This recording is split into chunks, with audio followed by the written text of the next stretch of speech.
Colorful Flowers by Tokyo Music Walker.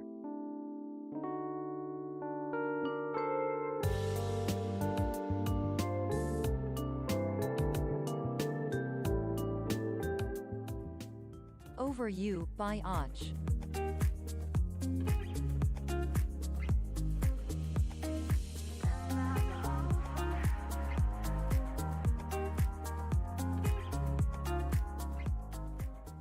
A Magical Journey Through Space by Lenel Casio.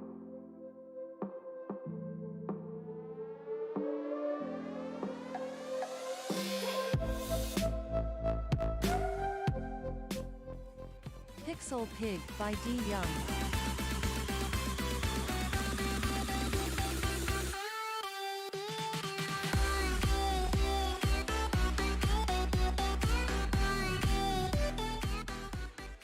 Free Range by Mono 1.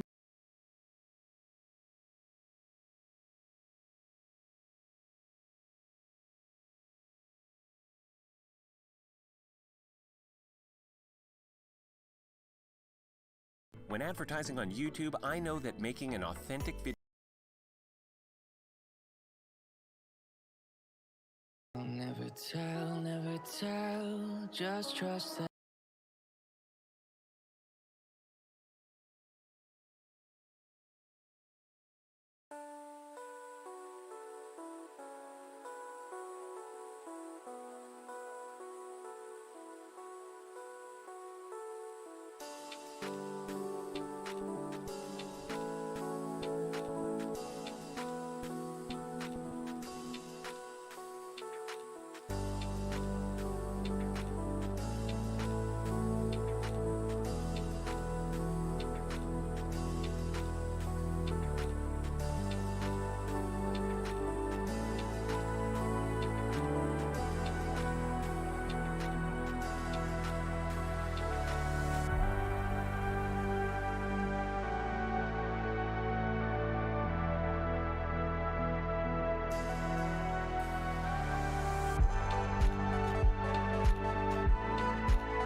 When you order $20 or more of McDelivery on Uber Eats, we'll give you a free 10-piece McNuggets. It's the perfect time to expand your sauce lineup by trying a couple of new flavors. Go on, honey mustard awaits. Ba-da-ba-ba-ba. Terms and fees apply. Cannot be combined. See Uber Eats app for availability.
Hey, fellas.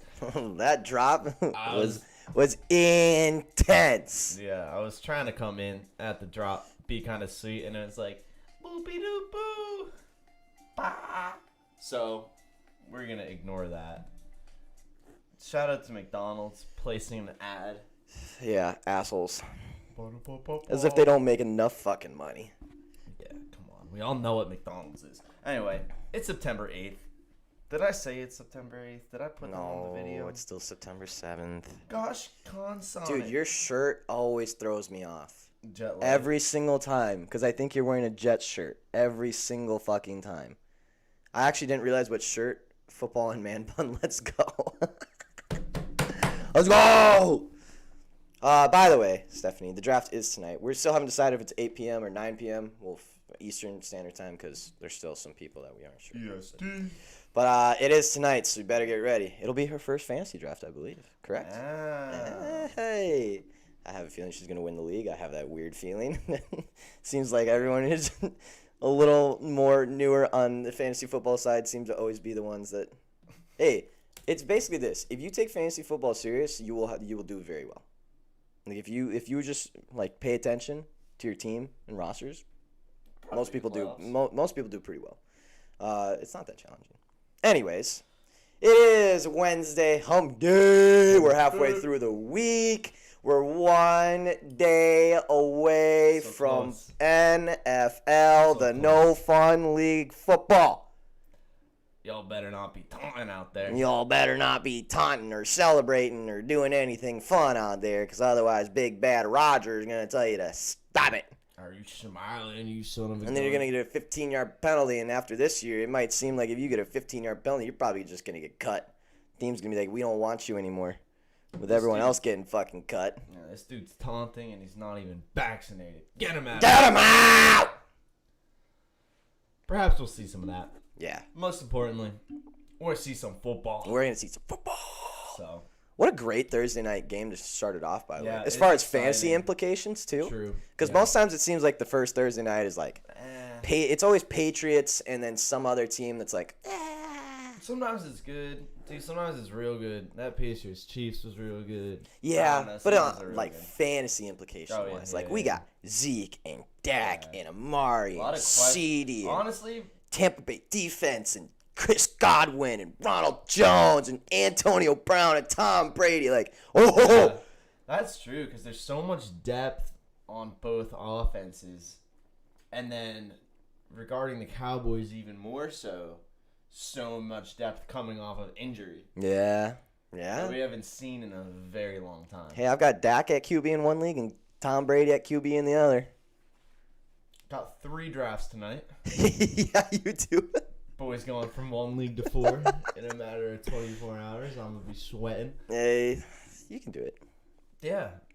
I'm going to be texting and driving apparently. Yeah. Nah, just kidding, guys. That's just kidding. dangerous. That's highly illegal, and Sean would never, and that's very dangerous. I wouldn't. And that would put a risk. I encourage you not to, so I don't get hit by you.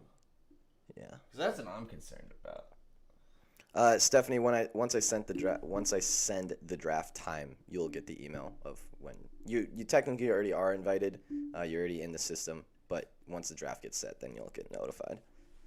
Still got to fill a couple more. Still on the prowl for a couple more fellas show. So I went with the OGs that come in the chat every day, and then I filled in with a couple lurkers who stay with, and I know there's a couple more that watch, and I DM'd them, so we'll see what that goes. But anyways, enough about fantasy football, even though fantasy football is awesome. Plenty of fantasy football to talk about in the coming weeks. Let's start out the day with talking shit about ESPN. Oh, I'd love to. One of my favorite topics. Oh, I know. And by the way, we've been talking about ESPN for a while now, just talking about the bad things that they do. Well, they just keep doing bad things. And they keep doing bad things, and honestly, more people at ESPN are coming out saying all the bad things that ESPN is doing. Yeah, there's just like more and more shit. They've got in trouble with college football now. Yikes. They've got in trouble with a lot of their analysts now that don't want to be there anymore. And I saw something yesterday about Paul Pierce talking about working for ESPN, because we all know how Paul Pierce ended his career with ESPN. Oh, yeah. Seemed like it was very much on purpose, and we're all like, Paul, you knew you were going to get fired for that. And turns out he absolutely did know that and absolutely did it on purpose. So so I think this comes from Paul Pierce's agent. Who talked to Paul Pierce, and now there's a story. So I'll just read this off because it's very, very interesting. This was talking about the night that he went on Instagram Live, was smoking weed, was with some strippers, was doing some shots, didn't really care. It seemed like just not a worry in the world kind of thing. While he's an ESPN analyst, I might add. What a day that was. What a day. So his agent, who I don't know who it is. Jeff Schwartz. Anyways, the story goes, ESPN didn't ask for an apology. The relationship between Pierce and Network had become strained over the past 2 years. Pierce hated the travel. Network executives didn't think he was working hard enough. The video, industry sources told Sports Illustrated, was the last straw. Quote, I was done with them anyway, says Pierce between pulls of lemon mint. It wasn't a great fit. There's a lot of stuff over there that you can't say, and you have to talk about LeBron all the time. Pierce's longtime agent, Jeff Schwartz, suggested Pierce apologize anyways. Schwartz worried that the video might influence Hall of Fame voters. Pierce didn't. Quote, come on, I didn't do anything illegal, says Pierce. These motherfuckers in the Hall of Fame, some did cocaine, fucking battery. What the fuck did I do? I was just having a good time. All the people coming after me, half you motherfuckers do the same shit. You're just hiding it. And you all are married while you're doing it. I'm divorced. I'm retired. I'm having fun. And if Hall voters had held it against him, listen, quote, says Paul Pierce, if I didn't make it with this class, it would be the biggest stiff job in Hall of Fame history. Wow. All right, Paul. Got some things to say, huh? Well, here's what I think of that. Second half, I'm with him. I don't think it would have necessarily been bad if he apologized. But he's right. He didn't do anything illegal. No. And plenty of athletes all over do plenty worse things and get away with it fine. So he's not. No, he's absolutely not wrong. I just refuse to believe he wanted to leave ESPN. I think he was just bumming, and then he got fired. He's like, all right. Yeah. That could very well be it too. That could very well be it. I didn't want to talk about the most popular basketball player and travel, which are the two things I had to do. Yeah, literally the only two things that were written in my contract. I mean, you know. But at the same time, if you can't have fun and go let loose, and again, doing it on Instagram Live is another thing. But if you can't have fun and go let loose, and ESPN cookie cutter suits are just like, you can't do that, you're fired. Like, that'd kind of suck.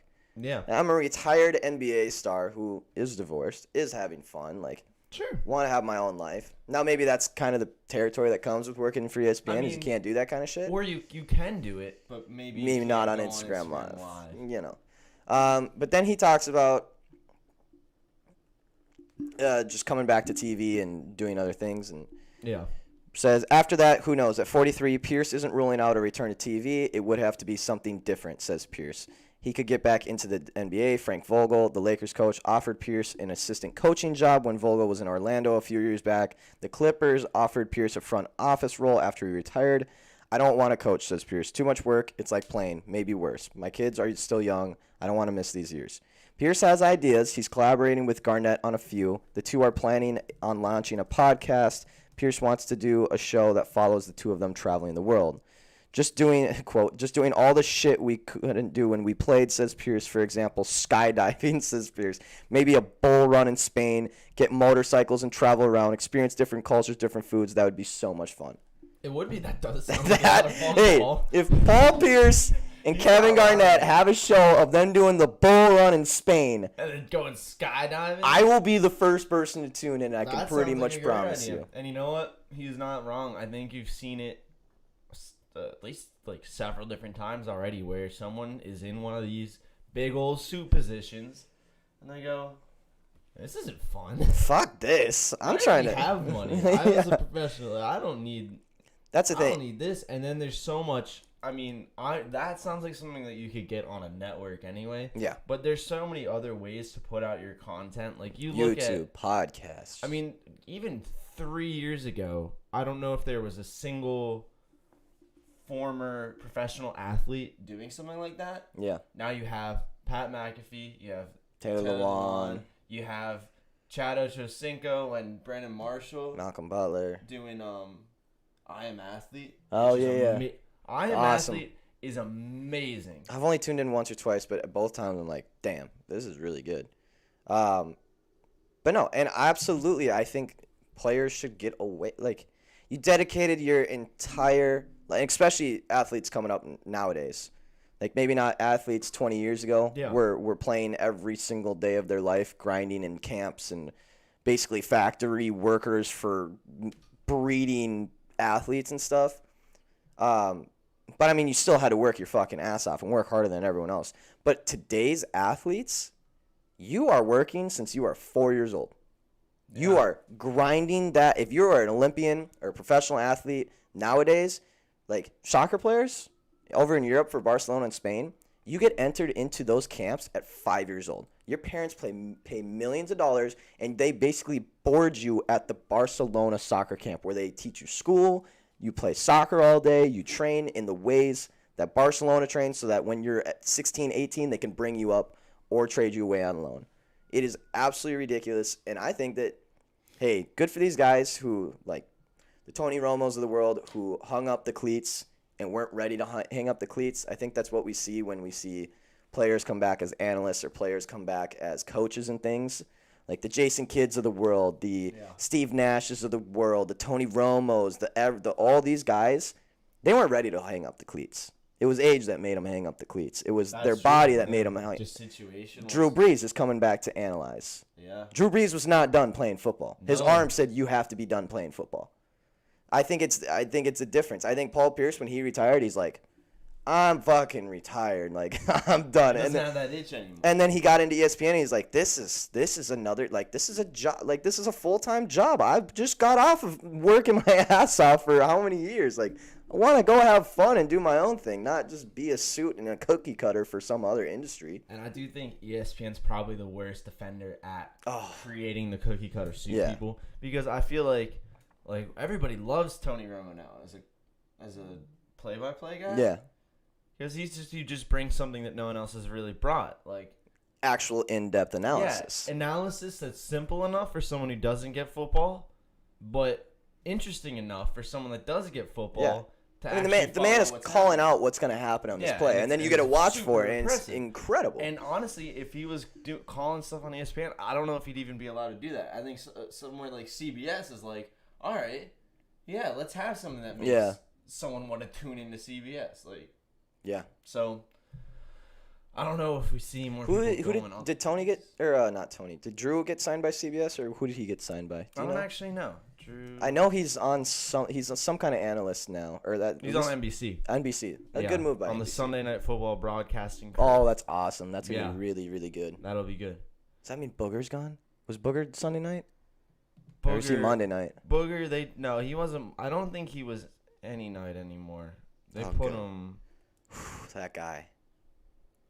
That is one of, and I used to not like Chris Collinsworth at all because I hated that. Now here's a guy and him just hopping on some random player's dick every game and going through it. But then Chris Collinsworth got to a point, I've said this before, Chris Collinsworth got to a point where he kind of knew he was being kind of annoying about shit, and he just kind of addressed it. And now Chris Collinsworth is honestly one of my favorite commentators. Yes, and say what you will about the guy, but like when you think of a lot of big plays, like his voice. Yeah, it's his but like Booger McFarland, I don't understand where the draw was for them to have him on. Well, that was some of the worst. He's been better in other roles.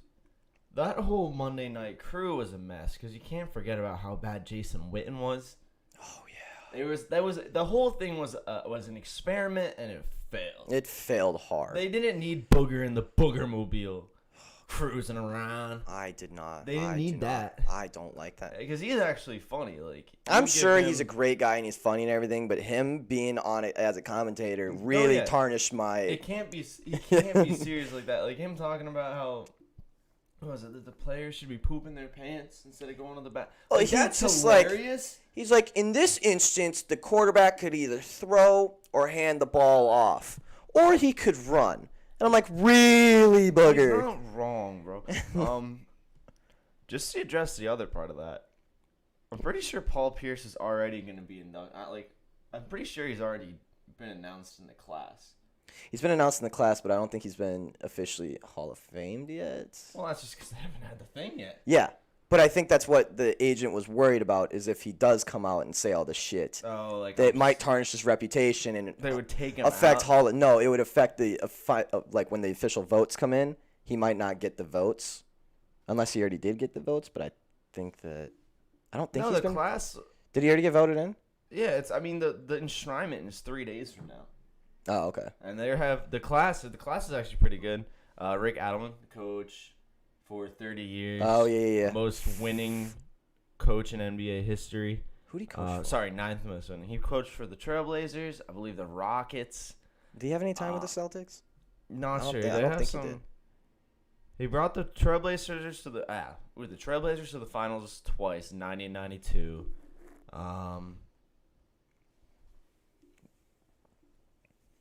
All-Star Game head coach in 91, 2001, and 2003. Coach Clyde Drexler, Trace McGrady, Yao Ming, Mutombo, Chris Mullen.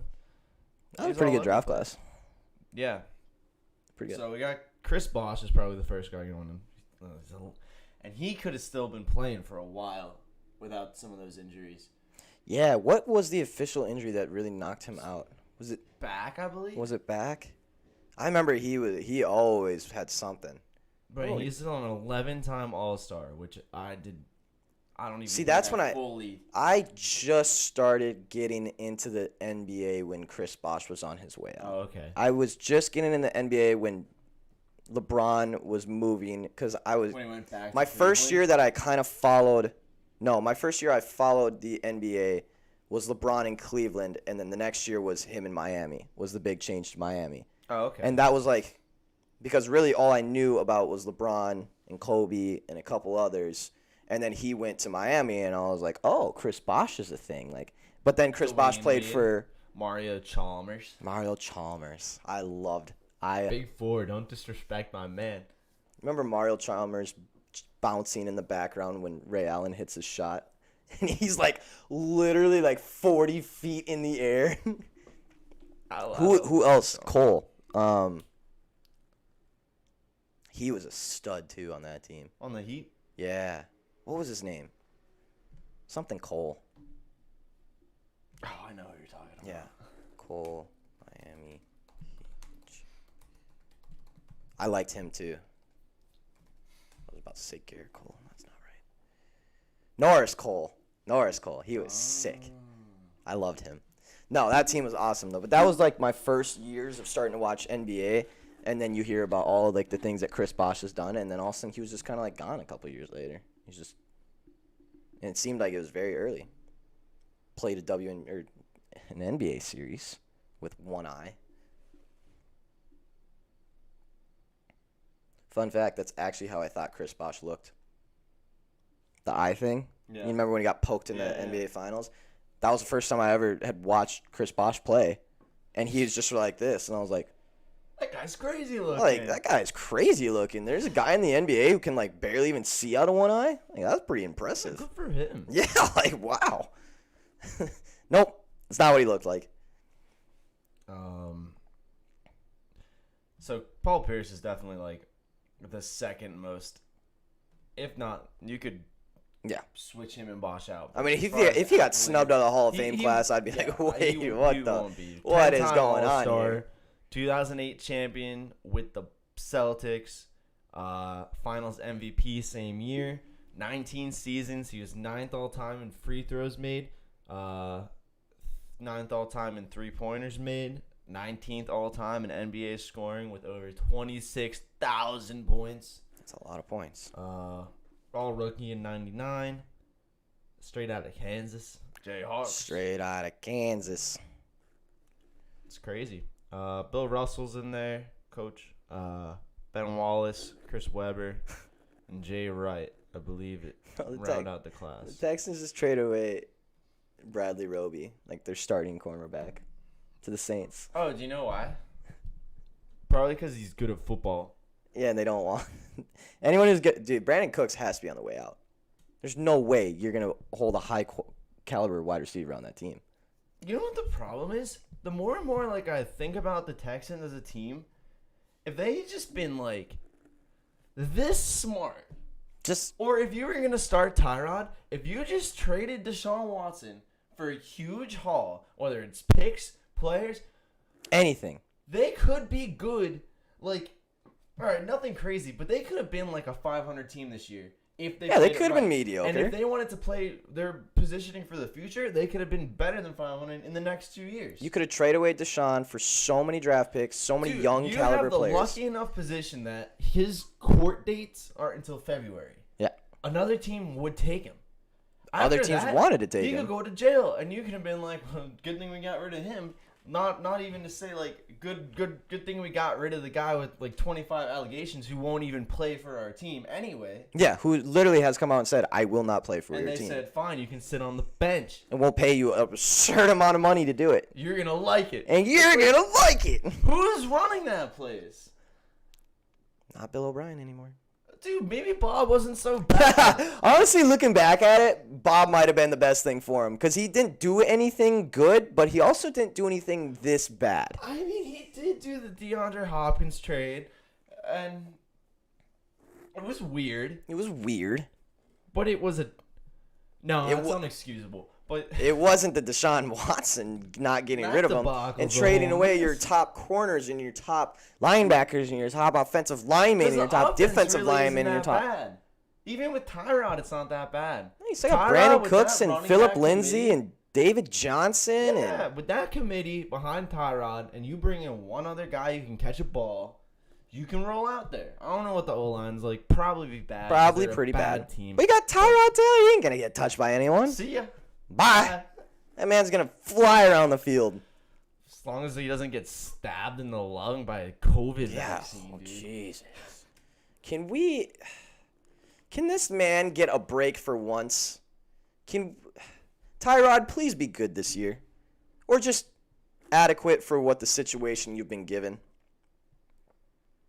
I so much. Oh, he's gonna be. That's his want problem. To see he's Tyrod always adequate, just not in a good situation. I so much just want to see Tyrod do well. I know.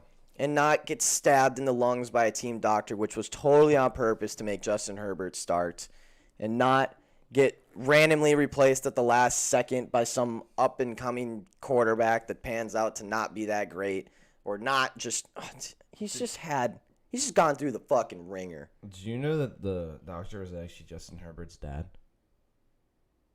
Nah, that's bullshit. I really, really believed you there for a second. It's Dr. James Herbert here. I'm about to... Just holds it there. Hey, Doc, that's pretty Doc, big needle. Doc, that's starting. Doc, I think you gotta take it out. No. We gotta make the whole thing go in. Don't worry. Trust me, I'm a doctor. Trust me. Yeah. Wow, dude, you had me for about 2 seconds there. I really, really believed you, and I was like, how have I not heard of this before? What else we got? Got a little interesting thing. No. You remember last year? Yes. About a year. Rondo. Is Sean wearing New York Jets merch? No, it is not. Jet Life. Jet Life. What is it? Record label out of New Orleans.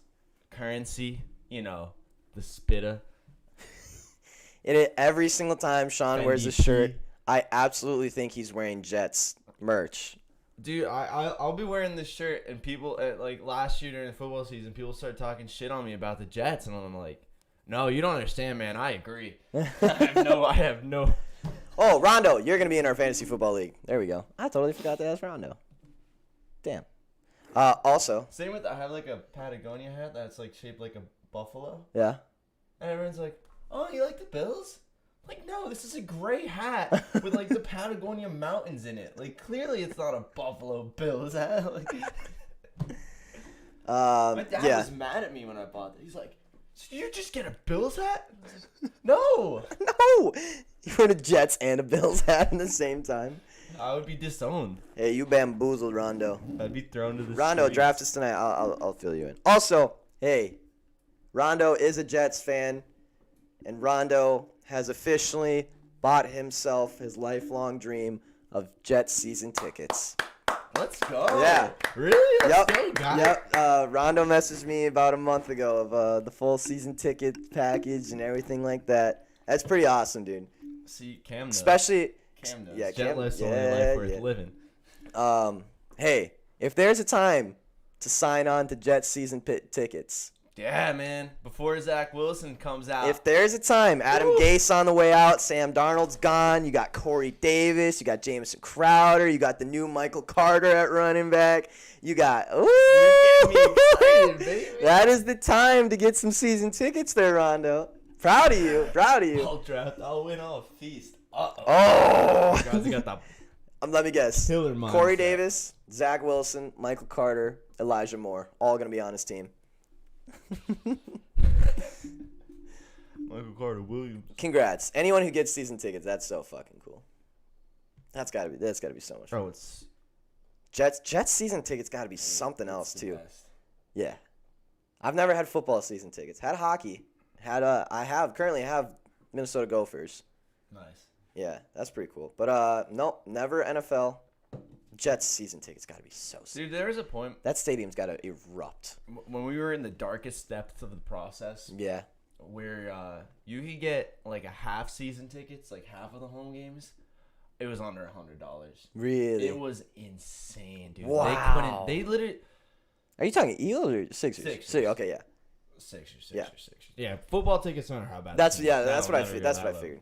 But the Sixers, man, it was literally like you could just be like sitting in your basement, be like, I want to go to the Sixers game, shell out $3, Yeah. and sit where.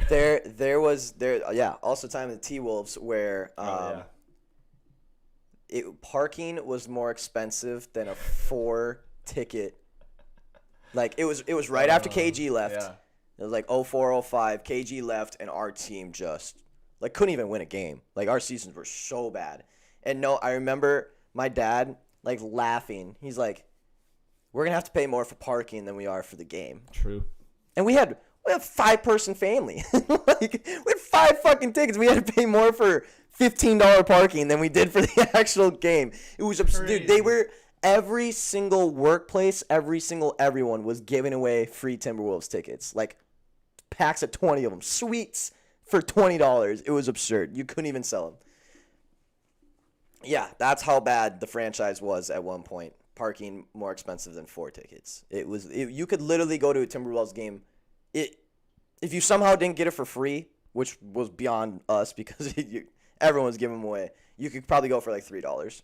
There was someone scalping them for like $2, $3. It was absurd. Corey Davis is a slept-on person in this NFL draft. I have him on one team, and I got sniped by Sid in the other one. He got him right before I could. I'm trading for him. Sid I think. Sniped Damian Harris from me too. I was mad. I'll wrestle you, Sid, if you're watching right now. If there's one wide receiver that is going in the 7th round, 6th round plus, I don't know what his ADP technically is, that shouldn't be, I think it's Corey Davis. Now, there's some question marks on him because he hasn't necessarily taken the wide receiver 1 role because of the A.J. Brown and the Titans. But, man, he looked good on the Titans, and I can't imagine him and hearing the connection that him and Zach Wilson has right now. Man, I can't see him not being pretty fucking solid. Also, Elijah Moore has apparently been doing things in camp that no other coach has ever seen in the history of coaches. It's pretty cool. So this is it. I got something interesting here. Okay.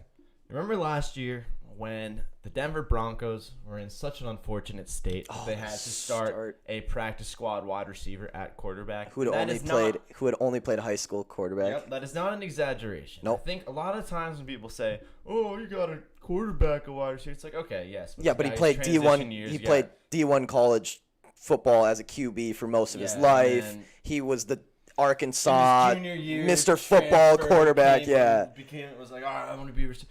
No, this dude was a wide receiver until the day that he had to play quarterback. Yeah, no. And the question was always, why couldn't they postpone that? Yeah, when they had postponed the Baltimore-Pittsburgh game got postponed like 6 days. Yep.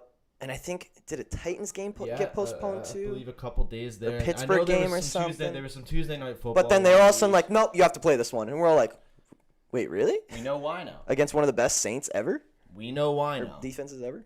Okay. Oh. So if you remember, they had a little QB cluster of Drew Lock, Brett Ripien, Blake Bortles, and Jeff Driscoll. The thing was, this was not like a positive test type deal. It was contact tracing, correct? Yep. And the problem was, these 4 QB boys thought they were better than us. No, just kidding. I'm trying. That sounds like I'm not trying to rile everyone. Don't bring out the pitchforks. But they were lying and they were not doing anything. Apparently, they were all just hanging out really close to each other without masks. Didn't have the tracking devices. Didn't do any of the contract tracing stuff, and they were completely lying in all the investigations for contract tracing. So basically, the main part is, so John Elway comes out and is like, "Yo, Goodell, push this game to Tuesday. The fuck, man? Push this game Tuesday so you can have a quarterback on the team, will ya, huh?" And he said no, because turns out that the facility has a surveillance system, believe it or not. There's cameras in the NFL training center. Your multi-million-dollar facility has cameras? And there was a video of the 4 quarterbacks in the training room or the meeting room. They took their 4 tracking devices, put them in each corner of the room, and then all came together in the middle.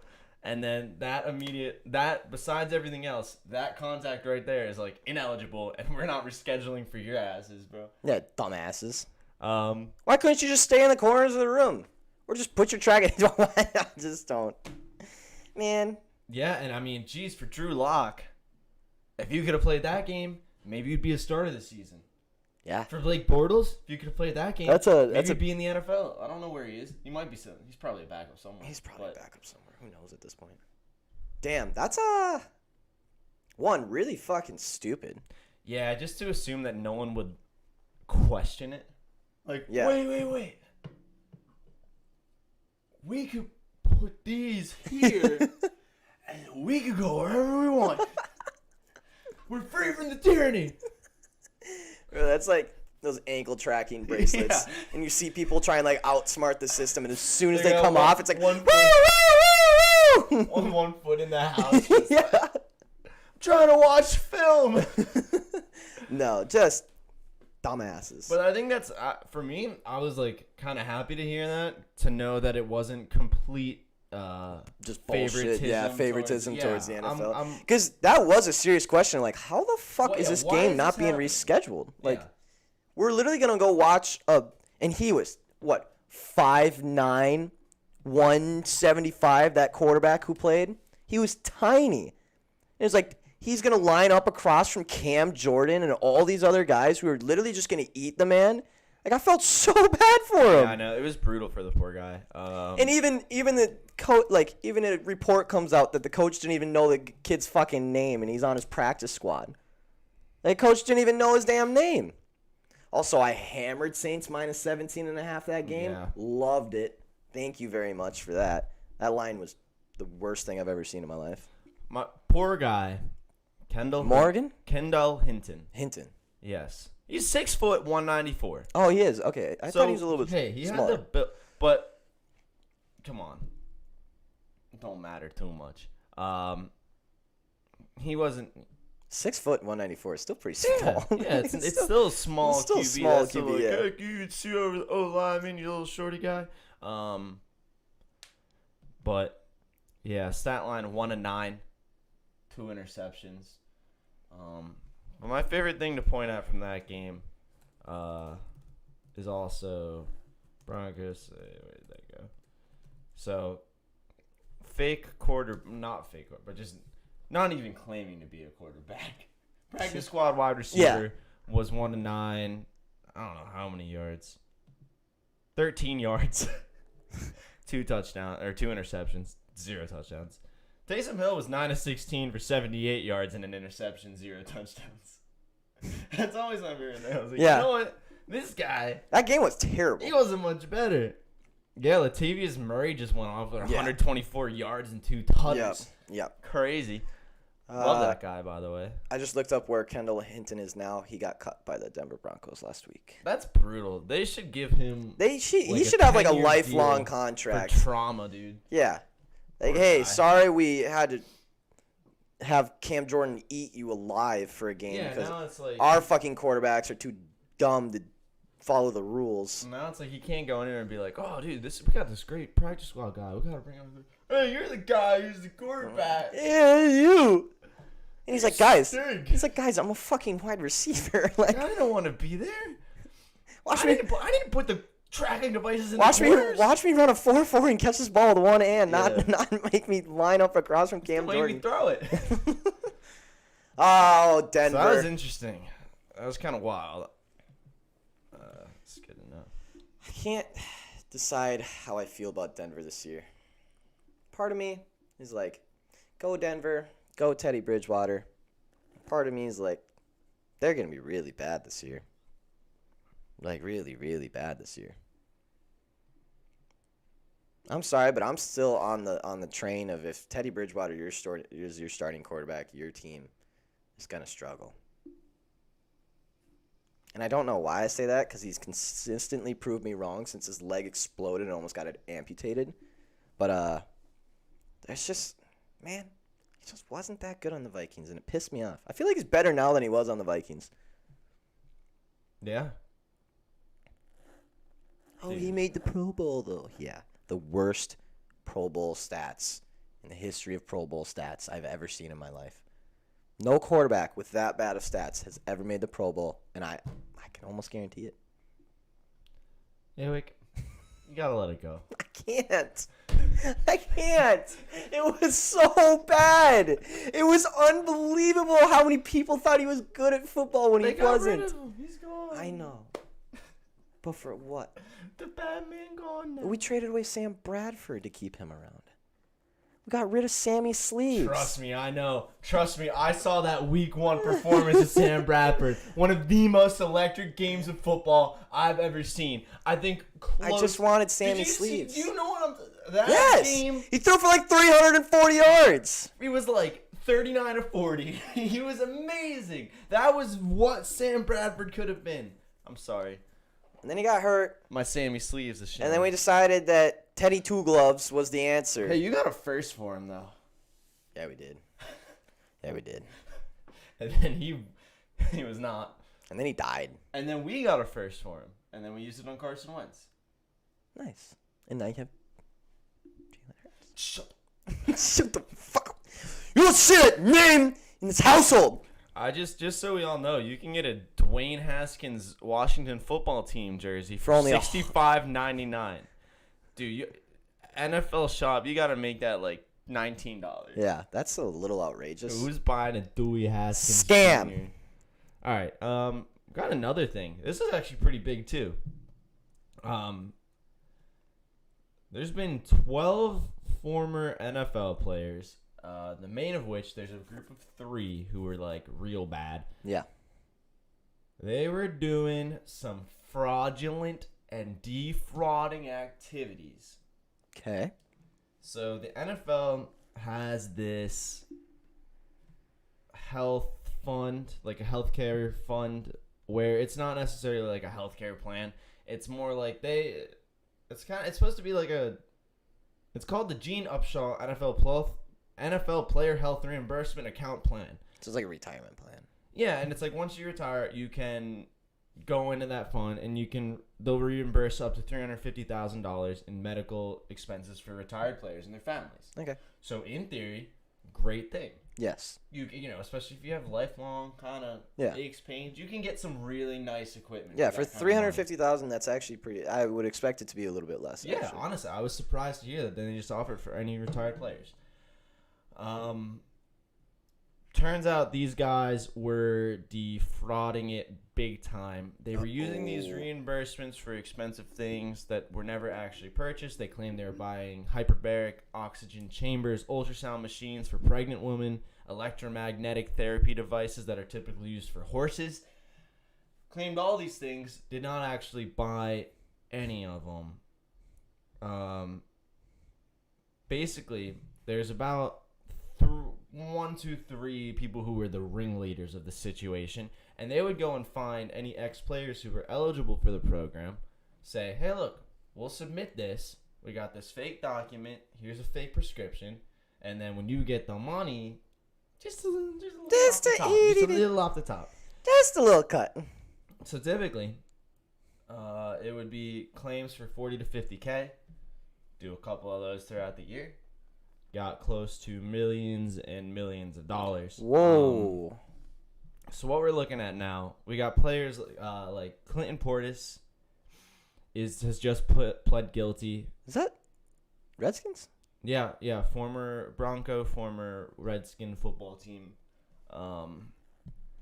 So Tamarick Vanover, Robert McCune are also all have pled guilty.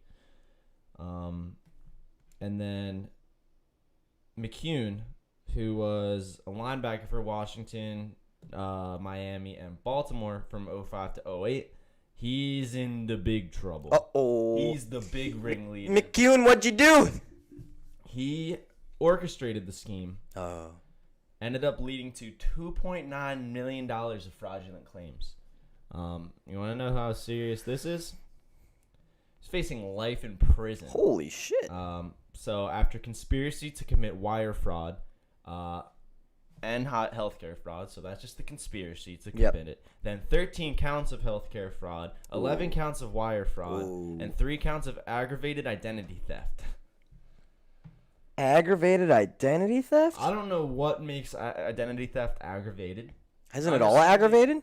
I mean, maybe you're being nice about it. But I'm assuming that must come from when other players, he would act like another player, try to get it. Yeah, that makes sense. Hey, I'm assuming. Give me your ID. Okay, you go give me the money. That's not aggravated. That's just identity theft. Not aggravated. Hey, give me your Hey! And that's aggravated. That's aggravated. The fellas teach about law. But yeah, this is pretty big. And apparently there's been 12 players accused. I think just those 3 have pled guilty so far. Yeah, and that guy, whatever. McLovin? McCune. Well, That just sounds like a fake name. McCune, Robert McCune. I don't like mixed C's because it gets confusing because there's the C start, where's the C end? Well, it's normally at the capital and the lowercase one. You know, McCune. Because it's got an uppercase C. True. That does indicate the start of a sentence and a name, so. Also, for some reason, in my vocabulary, the word capitalized never makes it out, and uppercase does. You got like lowercase and uppercase, rather than lowercase and capitalized. The amount of times I've said, "Oh, that's an uppercase letter," and someone's like, "That's a what?" I'm like, "An uppercase letter, rather than a lowercase letter." They're like, "You mean capitalized?" I'm like, "No." No. Do you mean capitalized? No. Weirdo. Uppercase. That's what I always like. And I know you're not supposed to, but I always say, like, oh, you just minus that from that. It's like, you mean subtract? Well, did you know what I meant? Come on, dude. This ain't math class. This is the real world. Yeah. You can minus whatever you want. Dethawed gets me too. Like if you're thawing something, I always say dethawed that. Oh, bro. Even so though like, that's like putting it back but in like the freezer. that would literally putting it back in the freezer. For some reason, I just always think of D. It means like is getting smushier. And I'm just about like to go dethaw dethaw this meat. Put it back in the freezer. It happens every time. I've been called out. I got called out for the first time like last year by my father. He's like, dethaw? I'm like, yeah. Like I'm gonna pull chicken out. He's like, you mean thaw? I'm like, nah. Dethaw. Dude, you know what I've noticed? You know what I've noticed? Regressioning. That guy's definitely regressioning.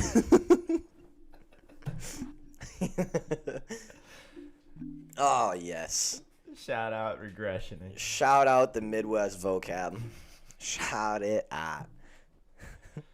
What else we got? Ravens signed Le'Veon Bell. Did they really? Yeah. Son of a fuck. Yeah. I have Gus Edwards. It's okay. I wouldn't worry too much. Yeah, I suppose Gus Edwards wasn't getting the, I say defrost. I like that. Because that's actually that's probably what you're mixing up with. Yeah, that is what I'm definitely mixing up with. Listen, I have to defrost a lot in my life with the little thing on the thing to make sure that. Oh, Le'Veon Bell's only practice squad? All right, good. Yeah, he's on the practice squad. Probably will be on the 53-man roster when he's actually ready to play a game with them. Here comes the resurgence of Le'Veon Bell. Seems like they also want to add Trenton Cannon, which is a sick name. Stop it. Let Gus Edwards do Gus Edwards things. Latavius Murray is also potentially speaking with the team soon. He was just released. I know about yesterday. Saints. Yeah, just yesterday. So No, let Gus Edwards run. Damn it, the guy has like 5.3 yards after contact. Like that's what he's so fucking good. And they just drafted J.K. Dobbins in front of him, which hey is a sick pick. I get why you did it. And then he goes down and they're like, oh, Justice Hill, we'll take him. We'll make him the next guy. And then Justice Hill goes down and they're like, no, I don't really want to start our best running back. Let's pick other ones up. Like just let Gus take the fucking ball. He's a good running back. Eric, they have 2 running backs in the entire organization. Well, they should only have 2. Keep Gus there, damn It's it. Gus Edward and Tyson Williams, who is an undrafted rookie in 2020. He looked good though. But yeah, Gus Edwards is a beast. He is a beast. All 3 seasons of his career so far, he's had at least 700 yards and 5 yards per carry. Off like limited touches, too. Yeah, splitting with Mark Ingram for the last 2. And then J.K. last time. Yep. And Lamar. Yep. Yeah, he's pretty good. I don't think this will affect his carries too much. I mean, they were going to add someone. And I think, if anything, Le'Veon's the most likely to fuck it fall up. short. Yeah. You know? And that's the expectations are going to be so high for someone like him. But He's still angry about the whole Chiefs He's thing. going to be more pass catching anyway. He will be. Because Gus Edwards is not They a might great, as well line him up not in a the great slot. receiver. Honestly. Because who else do they fucking Right, have? that might be. That might be one of their best wide receivers right there. Yeah. Oh, Ravens. I just don't understand what you guys are doing over there. Sick defense, sick quarterback, sick O-line. Just no weapons to surround your quarterback. I don't think it'll take too much away from Gus Edwards because he's only got 14 catches in his career. Yeah. He was just supposed to have some more this season because they weren't going to do that. Now, if Latavius Murray comes in, that is something to be scared of, though. That's scary because that dude will just steal anyone's job. I want Latavius Murray back. I hope he comes back to Minnesota. I want him over. Everyone wants that guy's. That guy's a monster. He's just the exact kind of player you want. That guy got overshadowed by AP going into Dalvin. And I'm like, can we just start Latavius sometimes? Because, honestly, he outpaced a lot of those guys. Has TJ Watt still not been paid? That is a great question that I'm going to find out right now. I don't think so. Because I would assume it's going to be a massive contract. Yahoo Sports. 3 reasons the Steelers shouldn't give in to TJ Watt's contract demands. Oh. I'll give you 3 good reasons why they should. He's really fucking good. What are the He's demands? an incredible player. What if it's like you have to get rid of everyone on the team except for me, and I'm just gonna go stand out there and go. All right, well, let's read into it a little bit then, just to make sure that that's not the way it is. No, they're not paying him. They're not paying him. Pittsburgh is intending more than $100 million salary cap space next season, so they should have their good pick of free agents, linebacker depth, yada yada yada. This isn't telling me anything I want to know. What is he asking for? Are they really saying they shouldn't re-sign him because there's linebacker depth in free agency next year? Well, yeah, because they have $100 million in free agency depth that they could go after, even though one of the best outside linebackers is on their team. He's gonna be the best linebacker in free agency. Yeah. Are you just? You just don't want to take him? You just don't want to take the guy that's been absolutely balling out for your... It's fine. Oh, but they could be looking for a new franchise quarterback, which they should have done this year. Or you can just draft one, dude. That don't cost any money. True. Well, it costs some money, but not that much. Okay, so Yahoo Sports, 21 hours ago. 3 reasons that Steelers shouldn't give in to TJ Watt's demands. Bleacher Report, TJ Watt's rumors. Steelers stance on contract guarantees threatening something. 7 minutes ago, NBC Sports. Ben Roethlisberger, TJ Watt should get whatever contract he wants. There you go. Big Ben knows what he's Big saying. Ben knows what he's talking about. I think TJ should get whatever the heck he wants, Roethlisberger said. He's arguably the best football player in the game right now, not just on offense, but in general. I've been through a few negotiations here with contracts. One of the reasons I took less money was for guys like him to get paid. He needs to get paid. He deserves every penny he wants and asks for. TJ Watt is the guy who should get whatever he wants. Ooh. Hey, shout out to Ben. Shout out to Ben. Boy. Stand up for your team. I do love the old quarterbacks that are taking pay cuts and stuff. I mean, I know they have so much money in the world. Like the Tom Brady's have the Giselles, and so he makes more money even when he's not playing football. But, like, I do like it. The vets taking pay cuts so that young guys can get paid, which is what you should do, but I still like it. Because there are some vets who don't want. That's why Latavius Murray just got cut. Team asked him for a pay cut, and he said, fuck no. Absolutely not. You see what I've done all these past seasons and everything I've done? He just came off of one of his best seasons, too. Like, fuck no. Absolutely not. I am the guy that you pay, not the guy you pay cut to go pay someone else. I just want to see what he's asking for, damn it. Watt is due $10 million in 2021, the final year on his rookie contract. Okay, so he should probably be asking for an extension at this point so he doesn't have to hit free agency, and then he has no leverage. Probably makes sense. He's seeking not only to become the NFL's highest paid defensive player with an average annual salary exceeding $27 million per year, but to receive additional guaranteed money this season and beyond. Inflated base salaries at the back end of a long-term extension would easily allow the Steelers to make Watt the game's top paid defender. Pro Football Talk speculates, but it won't be easy to get full guarantees beyond the first year of the deal, especially if the clock is ticking on negotiations. Would be a big blow. Yeah. Okay, so he's asking for upwards of $27 million a year, which, hey, if you're the best defensive player or one of the best, which he's probably a top 10, I'll give him top 10 defensive player in the league. Fair.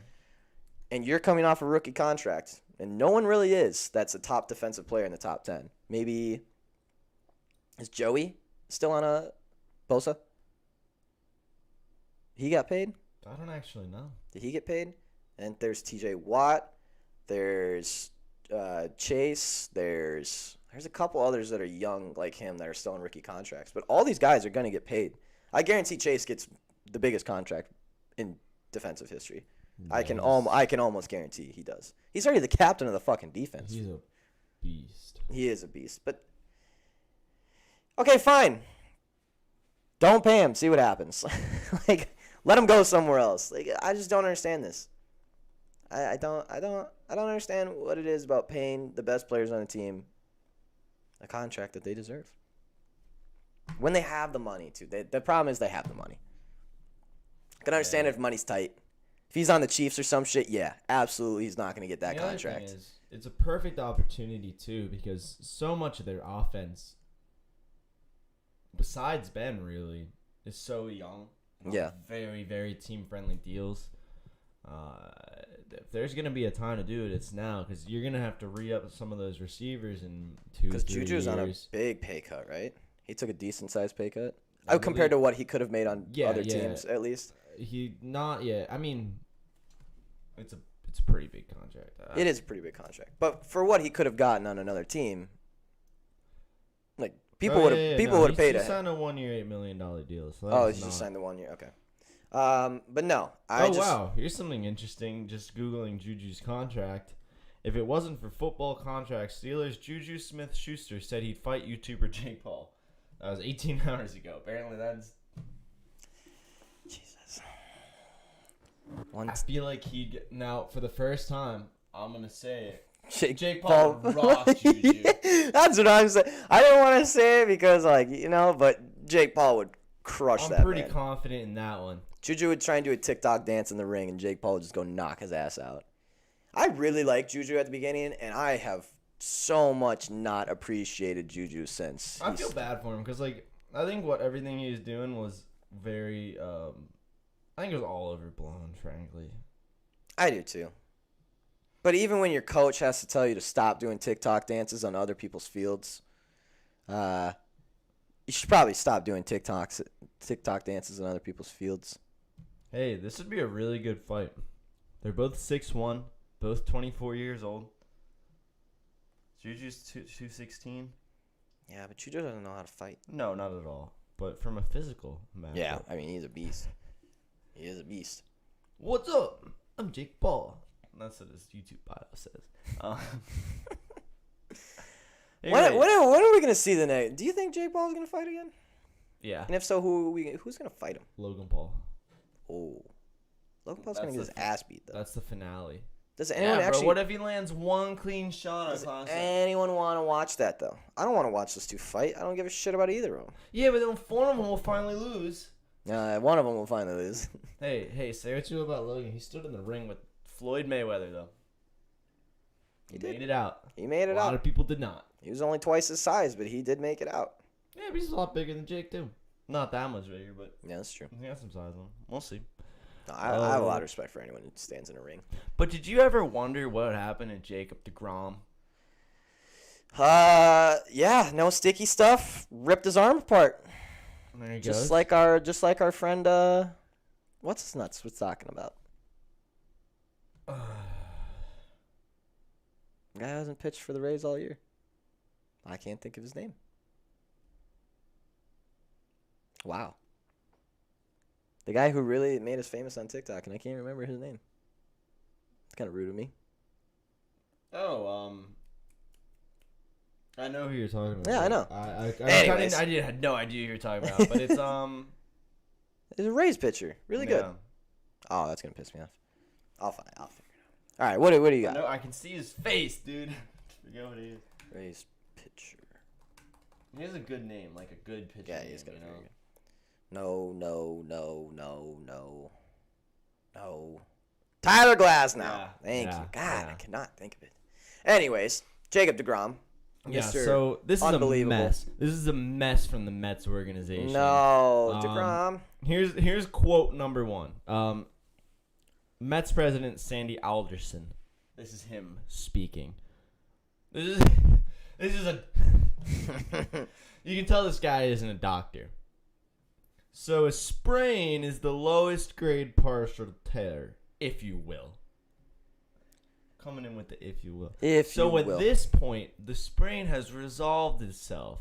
The elbow is, at this point, perfectly intact based on the MRIs and our clinical evaluation through our doctors. That's just a technical term the doctors have used. We don't use it routinely, but it's another term for a very mild ligament condition. So he said it fixed itself. We do. By the way, we do all understand that sprains don't go away, right?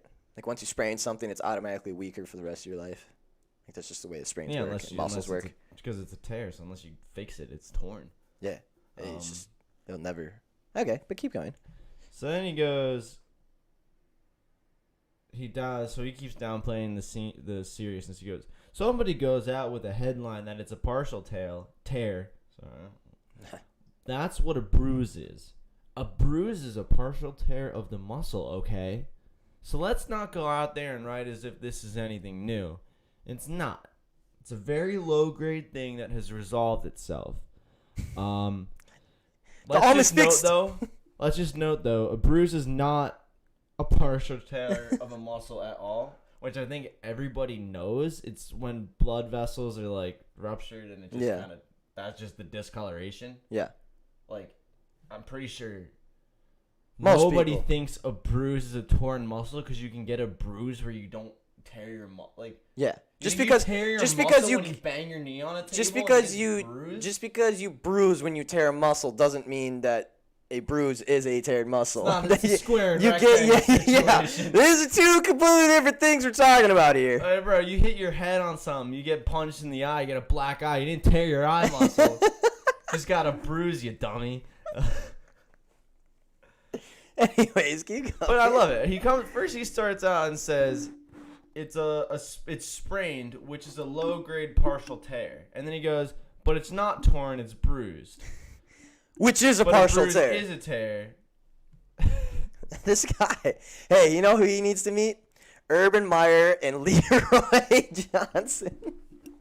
They all seem to have something in common where they like to say one thing and then say the complete opposite thing that totally they can all just talk in a circle and agree and disagree with each other, and it would just be an and all be on the same page yet on the different pages. And they would never be able to leave. That just cracked me up. Okay, let's talk it out. It's just a bruise. Bruise is when you strain your bing bong muscle. It's like being like, okay, just so we know, concussions are broken bones. But if you have a concussion, it doesn't mean you broke your bone. It just means your brain is bruised. And therefore, this whole situation has completely resolved itself. Now, I'm going to get technical with some doctor terms here, so try and keep up. Try and hang on to my big brain. I am the president, all right, of the Mets. So basically, when you stub your toe, that sends a shock wave up your ankles, through your MCL, through your ACL, and could possibly tear. The hip bone is connected to the waist bone. Waist bone contains your lungs, which is your breathing apparatus. So basically, your stubby toe, you should not smoke, otherwise you may get cancer. I used to smoke a pack a day. I don't know what's wrong with this generation. And my toes never hurt. My toes are crystal clear, baby. Jesus. Yeah, so as someone could be happening. As someone who's sprained a few ankles and shit, you can't sprain something and just come back from it. Like that shit doesn't. It hurt you. It heals. It does heal itself, but one, you can't do anything on it. And I'm sure when you got trainers and blah, blah, blah, yeah, it's a different story. You gotta tape it up. But sprains never go away. Yeah. Your muscle can't come back the same structure it did before. If you sprain something, you have a higher risk of spraining that thing for the rest of your life. Yeah, that's just the way it fucking is. Cross country, bro. Sprain my ankle. I bet. Was that States, man? Ugh. States. There was a hole in the ground. Oh. Like a half mile into a 5K. Oh. Little whatever that guy is touches the ground. That little bone out of there scrapes the ground.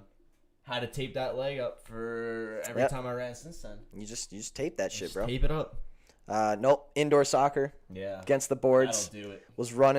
Was making we call it the monkey pass. Ooh. You bank it off the boards, you run on the outside of that player, and then you receive the ball when the ball comes back. So you basically do a triangle around the person. This person was too far out, knew I could beat him on the inside, so kind of just launched the ball along the boards, and he was flat-footed, so I knew I could run on the inside. Hit the ball against the boards, foot came too far out, toe snagged on the board, and my whole entire foot went, like my toe got stuck on the board basically, and my whole ankle came over the top. Snap, crackle, pop, tear. Couldn't even take my cleat off till like I got home because the shit was just like, it was just ballooned. That was the most painful shit of my life. You know what's funny? So we always had stays in Hershey, Pennsylvania. Yeah. And the whole thing was at the end of the race, they had just a table, instead of like water, it was just Chocolate milk. That's sick. Chocolate milk. So like I stumbled across, laid down on the ground, and just grabbed the chocolate milk. I was like, this is disgusting. Like I love chocolate milk. This is gross though. I'm trying to slam that right now. After a 5K, you just down a bunch of milk. Ugh. That's good though. I bet. Those are some of the best chocolate milk. I bet. All right, fellas, we need to kick it to a 5-minute break so we can bring the bets on, and the bets are going to be good today because 2 days ago, Vegas fucking rocked our shit. The sportsbooks got us, and then yesterday we came right back and smacked them in the fucking face. WNBA sweep. We got a late cover on one of our overs. We got a late hit on one of our overs. We did it right fucking back to them. That's in 5 minutes. Don't miss out. We'll be back. See ya on the other side. See ya on the other side. We'll see ya. We'll see ya on the other side. Yeah. We'll see Whenever ya. I can find the. We'll see ya. We'll see ya on the other In a side. Kia. 5 minutes. Jim Sapala. Kia of Westchester. See you in a Kia. He doesn't sponsor us, but he could. What?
Advertising on YouTube helps me reach engaged customers like Jenna, who's been searching for landscapers on Google.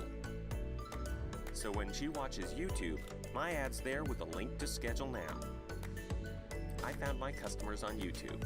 Get started with YouTube advertising and find yours too.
Fellas, we're back.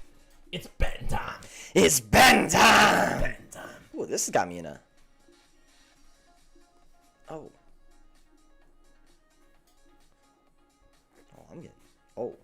I'm in the fucking zone.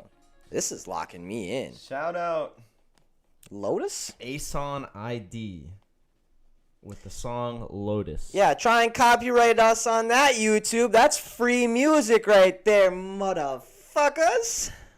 We have been claimed by free music before. Yeah, I know. The system is a mess. But such is life. Such is life. Go ahead. Go ahead. What are you going to do? Take our $0? Yeah, and go ahead. Take you our... can have it, Ason ID Lotus. I hope you do something good with it. Don't spend it Yeah. all in one place. Maybe you could buy a gumball if you take out a loan. Yeah, fucking losers. Don't Anyways. eat. Anyways, we do have a full MLB slate today. We have a single game of WNBA tonight. Isn't it But good? I like the way that line looks right now. Uh-oh. Wait, hang on. Okay. We're going to start with WNBA today. We're going to switch it up. What? Throw a little wrench in everything, huh? You like the line that much, huh? I don't know why it is the way it is. I'm confused. I'm confuzzled. Diana Taurasi is in fact doubtful today. This is why the line is the way it is. Hey, Rick, I'm seeing 2 games. I see one on Thursday. Unless this isn't Thursday game. Oh, no, that's that wrong, bad. I was wrong. 2 games tonight, sorry. 2 games. For some reason, the Aces and Lynx came up as tomorrow's game, but it is definitely tonight's game. We have the Phoenix I'm not Mercury. going crazy. No, you're not. The Phoenix Mercury going against the Atlanta Dream tonight. If you've heard us talk about the Phoenix Mercury, they are on fucking fire. The Atlanta Dream is a dumpster fire of an organization. Hey, who occasionally has some shines of greatness in there. They do. I will say, though, the Phoenix Mercury have played, what is this? 1, 2, 3, 4, 5, 6, 7, 8, 9 games since the break. Has won all 9, including two without Brittany Griner. 1, 2, maybe. They have failed to cover the spread twice in that 9-game stretch, so they are 7-2 against the spread. Even before the break, they were kind of killing it. The Atlanta Dream just came off one of their very first win since the break started against the Dallas Wings on their doubleheader. They played them tough, pretty tough both times. They've actually covered the spread 4 out of 8 times in their last 8 games, but they have lost every single one up until their last game. Diana Taurasi does pose a threat for this one, for her being out. She is if you don't know who she is, you probably should, because that is a very, very good player who averages 25, 30 minutes with another 10, 15 points, with another 5, 6 assists, with another couple rebounds. Sometimes she really gets into the rebounds, especially when Brittany's gone. However, what she's really known for is that tough defense and just overall court facilitation. So I do kind of worry about this, but again, it's the Atlanta fucking Dream. I do not trust the Atlanta Dream. The Mercury are hot. I think we stick with them, especially if this line keeps dropping today. Because Diana Taurasi is only doubtful today. And as soon as people see that Diana Taurasi's out, people are going to start slamming the Atlanta Dream. So I think we hold off on this line until 5 o'clock, 4 or 5 o'clock. See what it's at now then, because does it say 6 for you? 7. 7 for you? I think it's going to drop. I think it might drop to 6. It might even go 5.5 if it really does. Oh, I thought you meant the time, but also the spread. Oh, yeah. No, sorry. Both of them, the spread. Because I see it, there's only 200 bets on action, but 78% of tickets on the Atlanta Dream, 91% of money. Yeah, so this one's huge stack on Atlanta I'm gonna Dream. assume this isn't on DraftKings yet. I'm assuming it's not on a couple sports books. It is on BetUS already. But yeah, I'm guessing they're waiting for that news as well before they even put lines out. And with people hammering Atlanta Dream and Diana Taurasi out, you're gonna see that line switch a little bit. I have a feeling. The other game of the night, though, is the Minnesota Lynx versus the Las Vegas Aces. This is going to be a great game, by the way. Las Vegas Aces are favored by 4 tonight at home. Minnesota Lynx have won their last 5, have covered 4 of those 5 with a push on the other one, playing very well. However, not playing that great of teams. Beat Washington without Deladone. Beat the LA Sparks. Beat the New York Liberty. Beat the Seattle Storm, which is that's a good win. I'll give that one to them. But remember, Seattle Storm isn't quite what they were before. Yeah. Beat Chicago Sky by 6, who I don't think is playing that great. And then the 2 tough tests that they've had is the Connecticut Sun both times, which they lost by 11 and 12 to. Because Connecticut Sun just have unreal defense. By the way, yesterday, way to go, Connecticut Sun, to hold Dallas to 57, 54 points yesterday. Insane. Beautiful for that under. And the cover, of course. Beautiful. Las Vegas Aces, they've been weird. Real weird since the break. They lost Connecticut Sun, which makes sense. They've won most of their games since the break. They're, 5-2, but they've only covered the spread 3 times. So 3-4 against the spread. But remember, they had that brutal, long grind of a road trip that even Bill Lambier was like, this fucking sucks. This is terrible. They're at home tonight. Okay. Getting 4-point favorites. Now, there are some injuries in this one. Hamby is probable for the Las Vegas Aces. I guess it's kind of a big deal. She does get some minutes in there when she is fully healthy, and she does have some great games. She's missed the last 2, so that'll be nice. Is that Liz Cambage is out, which does hurt them a little bit. She's a scorer. She's a scorer galore. She missed the last game, which they lost to Chicago in. And then, of course, McCourty's been out for a while. Looks like Clarendon is out for the Minnesota Lynx. Leisha? Is that Leisha? Leisha? Clarendon. Not a huge pivotal player. Dantas is out for the season, as we already knew. Again, not a huge pivotal player, but Hey, you're still missing 3 players on your depth chart. That hurts a little bit. I'm not sure what I have for this one. I'll tell you what, and just a little stat searching. Yeah. Since the break, since we've been back, for entire game net rating, the Lynx and Aces are actually the same, both at a 5.4. However, if you go to the first half, the Lynx are a 1.9 net rating. The Aces are a -2.5 in the first half. Okay. And you can get the first half right now. Oh, looks like we just got the Mercury Dream Game on DraftKings. There you go. What did it come up as? It's 5.5. Aha! Aha! Ha! I called it before it even happened. Yeah. They're listening. They're fucking listening. I swear they're listening to us. Wow, and the first half for the Lynx Aces game was +1.5. Now it's +2.5 for the Lynx. Are the Aces So, at -2.5? for the first half? Game line is 4. Oh, okay. But I personally like the Lynx first half +2.5. Interesting. Since the break, they've been better than the Aces in the first half. Okay. So maybe take that +1, take those plus points, take a little. Hey, I am looking at the over/under in this game, and I have a similar strategy than I do to NBA when it comes to WNBA. When there are players gone, scoring happens. I don't know why, and it goes against what you'd actually think. But in the NBA, I hammer overs when big players are gone. Because you get younger players stepping up into their spots. The flow of defense gets thrown off a little bit. It's just something that I've always done in the NBA, and I've transferred it over to WNBA, and it's kind of been the exact same thing. Now, this over is fucking massive. Massive. Very, very big over.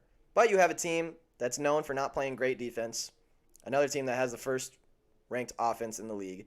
The only thing I worry about is the Minnesota Lynx defense is a little bit, because they do play tough at times. And the over is juiced. I'm going to sit on this one, but I'm going to go Mercury to cover 5.5, because I don't think Diana Taurasi being out is enough to affect that line, considering the Mercury are just smashing teams over the head, and the Atlanta Dream is one of those that can get smashed over the head. If that line drops to 5, I think 5.5 is already beautiful. If that drops any lower, you snag it immediately. I'm still going to wait because I think that line will keep dropping based off what I'm seeing right now. But the over in the Aces Lynx game, and I know it's at 167. Or 166.5. That is a high. It's a lot to ask for. Yeah. But you have 2 of the best offenses currently going at it. You got some names missing. I just see the flow of this game being high-paced, high-scoring.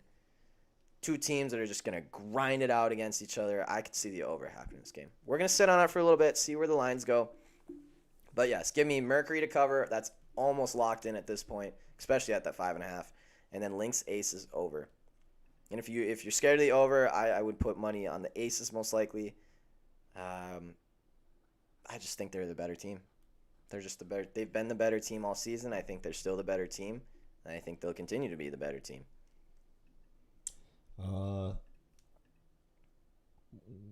Yeah, one more. Oh, wow. These lines are going all over the place. The Lynx Aces first half just went from +2.5 to +1. Full point and a half. What did the game line go to? Probably hasn't moved. Still at 4. Probably will be going down though. First half is a 1, and it's gonna go to at least 3. I might have to take. These are going all over the place. I need to check Barstool right now because these lines just came out and people are hammering them clearly. Yeah, the first half spread has moved 3 times since I've been looking at it. All right, It was I'm 1.5, hopping on a sports then it book. went to 2.5. Now it's at 1. All right, I'm currently hopping on a sports book right now, going WNBA. I am. Oh my God, dude! Barstool has the Mercury Dream game at -7.5, and the Aces game at -3.5.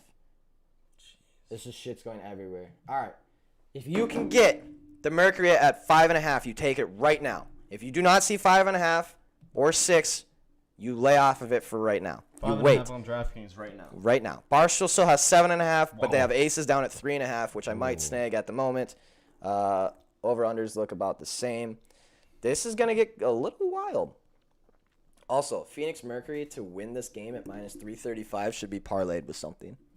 Because there's a very small chance that the Phoenix Mercury lose this game. Or an alternative line or something. I did my first WNBA alternative line yesterday in a parlay. And unfortunately, Braxton fucked it up because he told me to take the Royals. And I threw the Royals in it with the Braves and the Sun minus 5.5.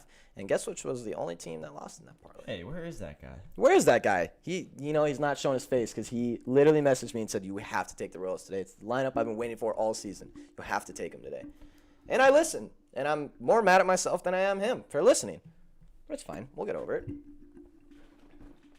But I'm mad at Braxton. And of course he wouldn't show his face today. Of course. Anyways, that is WNBA. Let's keep an eye on those lines. Like I said, if you have DraftKings at that 5.5, you take it right now. Right now. If it's anything higher than 6, you wait. Wait till it drops. It should drop, especially when Diana Taurasi goes from doubtful to officially out. And if people keep slamming the Atlanta Dream, which I don't understand why they are, but hey, I'll take it because there's still someone named Brittany fucking Griner on that team that is an absolute monster and can eat anyone else on the court alive, quite literally and physically and mentally. You know, she's the last player to win a defensive WNBA title and a title. She did it in like 2014. She's the only player to do it, or like she's the last player to do it, and one of the onlys to do it. Quite interesting. Yeah, she's a beast. Anyways, enough of WNBA. All right. We got MLB, fellas. We got a whole slate of MLB. Starting with Tyler Anderson and the Seattle Mariners getting plus 164 on the road against the Houston Astros. Going against Jose Urquidy of the Houston Astros getting minus 179. This game is at 2:10 today. So we got 3 earlier games today. So sports almost all day. Thank God. Tyler Anderson. 1-1, 3.38 ERA with a 1.1 WHIP, 5.2 average innings pitched, on base percentage of 285. His earned run log 3.32, 1.1, 2.33, So very, very consistent pitcher. Always goes 5-7. Always lets up 1-3. Does let up some dingers occasionally. Not a big walk guy. Strikeouts are very, very consistent. Also, both strikeout props yesterday. Savali, who I didn't get at 3.5, I got at 4.5 for plus 135 hit, and Logan Webb over 5.5 hit. Let's go. I am undefeated in my K props. You love a good K, huh? I just realized that I am undefeated in my K props. That's pretty good, dude. I like it. That's pretty good. Anyways, Tyler Anderson, very good, consistent pitcher with low earned runs. He's gonna go 5-7, almost always does. Going against Jose Urquidy. 6-3, 3.42 ERA with a .98 WHIP, 5.1 average innings pitched with a 252 on base percentage. His earned run log 2.10, 2.36, 1.020. Very consistent. Occasionally they only leave him in for a little while. I'm not exactly sure why. Sometimes they just pull him after 3 or 2 or 4, even though he's playing pretty damn well. And it looks like when Houston's bats are kind of going crazy. Not a big dinger guy. Not a big walk guy, and strikeouts are pretty consistent. So, pretty solid pitchers here today. I'm not going to lie. I don't think I want to touch this game. I don't trust the Houston Astros. They shouldn't be at minus 180 ever right now because they just aren't playing like a team that should be at minus 180. They barely snuck out that win yesterday against the Mariners. And apparently Mariners during day games are really good, according to the source. I still don't believe it, but I do want to see what the numbers are getting. It looks like Astros at 63% of tickets and 79% of money. But I don't like this game very much. We hit the over yesterday. Luckily, we got into extra innings and got the extra run that we needed. I'm going to fade this game. I don't really like it very much. I don't like it. I won't like it. Next game of the day, though, we got at 3:10. Anthony Desclafani of the San Francisco Giants at minus 145 on the road going against John Gray and the Colorado Rockies at plus 125. Rockies really broke my heart last night. Just needed them to cover 4.5, and they lost by like 10. That was kind of rude. Kind of rude, not going to lie. Desclafani, 11-6, 3.24 ERA with a 1.09 WHIP. Pretty solid pitcher, 274 on-base percentage. Earned run log 0.30, 2.44, 3.302. So he kind of struggled in a little stretch there And then they really weren't giving him a lot of time, and now he's coming back as Anthony Desclafani again. Gives up some home runs. Actually, the walks have been going up, and the strikeouts have been going down. So maybe a guy that you don't want to depend on right now. John Gray is 7-10, 4.2 ERA with a 1.33 WHIP, 5.1 average innings pitched, on base percentage of 320, earned run log 1.53432210. So definitely not as consistent, but goes 4 to 6 innings most times. Doesn't do too bad. Lets up some dingers, not many. Kind of a walk guy. Strikeouts are very sporadic. They're either up to 7, 8, or down to 2. So don't really know what we're going to get out of them. Probably not going to strike out the San Francisco Giants a lot because they are – they're not a discipline. I thought they were not a very disciplined team as far as strikeouts, actually. I'm not sure what to do here. Desclafani scares me. I would think the Giants win this game, but we're also in Colorado. Yeah. And the Giants kind of smashed them the last 2 days, and I don't see it happening again, really. And they won 10-5 and 12-3. I don't necessarily see that happening again, but I've burned on it twice, and I'm tired of getting burned on it, so I might just stay away from this one in general just because. Giants are getting 83% of tickets and 79% of money. Their spread is getting about 50-50, so people have come a little bit back to earth on this series. No, Mariners did not win last night. Did I say Mariners won last night? Are those words coming out of my mouth? I thought I said Astros won last night. Yeah, the Astros won last night. Bottom of the 10th. Yeah. At least they almost won. Yeah, they almost won. Yeah. Sorry if I did say the Mariners won. Sorry to get your hopes up like that. I think we got to stay away from the 3-10 game as well. I want to take Giants. I really do. But there's just something telling me not to. An 11.5 over-under. I think that was the first Colorado Rockies under you missed. Did you take the under yesterday? I think that's the first one you missed. It's because the Giants just fucking went off on a tear. Unbelievable. Oh, well, can't hit them all. Streak. Yeah, you do. You still got the Blue Jays streak. That was more my I hit an under. Anyways. I hit an under on that myself yesterday. Felt really good about it. Yep, didn't put it on VIP, but took it myself. The bankroll's looking mighty nice today. All right. Oh, boy. Texas Rangers with Kohei Arihara. Woo-hoo! On the road, getting plus 145, going against the Arizona Diamondbacks, who are at home, getting minus 158 with Luke Weaver on the mound. Texas Rangers did beat them yesterday, I believe. Yep, 3-1. Good thing we didn't take that team total that we were talking about because they wouldn't have hit that. Kohei Arihara is 2-3, 6.19 ERA with a 1.43 WHIP, average innings pitched 4.0, on base percentage 341. That's a little bit of a struggle. Earned run log 1.5650023. So this guy is either really fucking good or really fucking bad. Liz given up 7 home runs in his past 4 games, including 4 against Boston in 1 game. Strikeouts pretty low, walks pretty high. Just not an overall great pitcher. Luke Weaver is 3-3, 4.11 ERA with a 1.13 WHIP. His earned run log 1.00634403. So really struggled, but the last 3 games he's gone 6-4 in 6 innings and given up 0-0 and 1 earned run. Not a big home run guy. Walks have definitely gone down. Strikeouts are right about where they want to be. I'm going to check I just want to make sure that the Diamondbacks are not getting slammed on today. 52% of tickets, 56% of money, and the spread is getting... What do we got? Rangers, 95% at plus 1.5. I see that. They're not that much worse than the D-backs. They're not that much worse than the D-backs. I do kind of like the D-backs today, though. Yeah. Luke Weaver seems like he's kind of figured it out a little bit. Yeah, he's not bad. Kohei Arihara doesn't seem very good. He had a good outing last time, but other than that, he really has struggled this whole entire season. We got the D-backs at home, where they are not that terrible. Believe it or not, the Texas Rangers are almost as bad on the road as the Diamondbacks are. One of these teams is 17-52 on the road. The other one's 19-51 on the road. I actually found 2 things I like in this one here. 2? Yeah, I really like the under. Just the game under. Okay. Yeah, I'll tell 9 you- seems very high. I'll tell you what, and even if that goes, hopefully that goes down, because it's minus 120. I don't know about other books, so it looks like minus 120 on there. Yep. BetUS and DraftKings right now. If that goes to 8.5, 8, I still like it even more at better odds. These guys, they just don't score that much. They just don't score that much. It's pretty simple. Matchups this year, we've had 1 at 9, and then 5 and 4.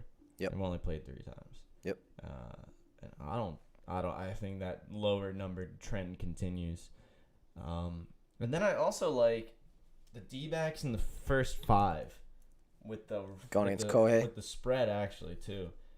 Minus a half run first 5, you can get at minus 110 right now. Okay. So just a lead going into the 6th. I think that's fair.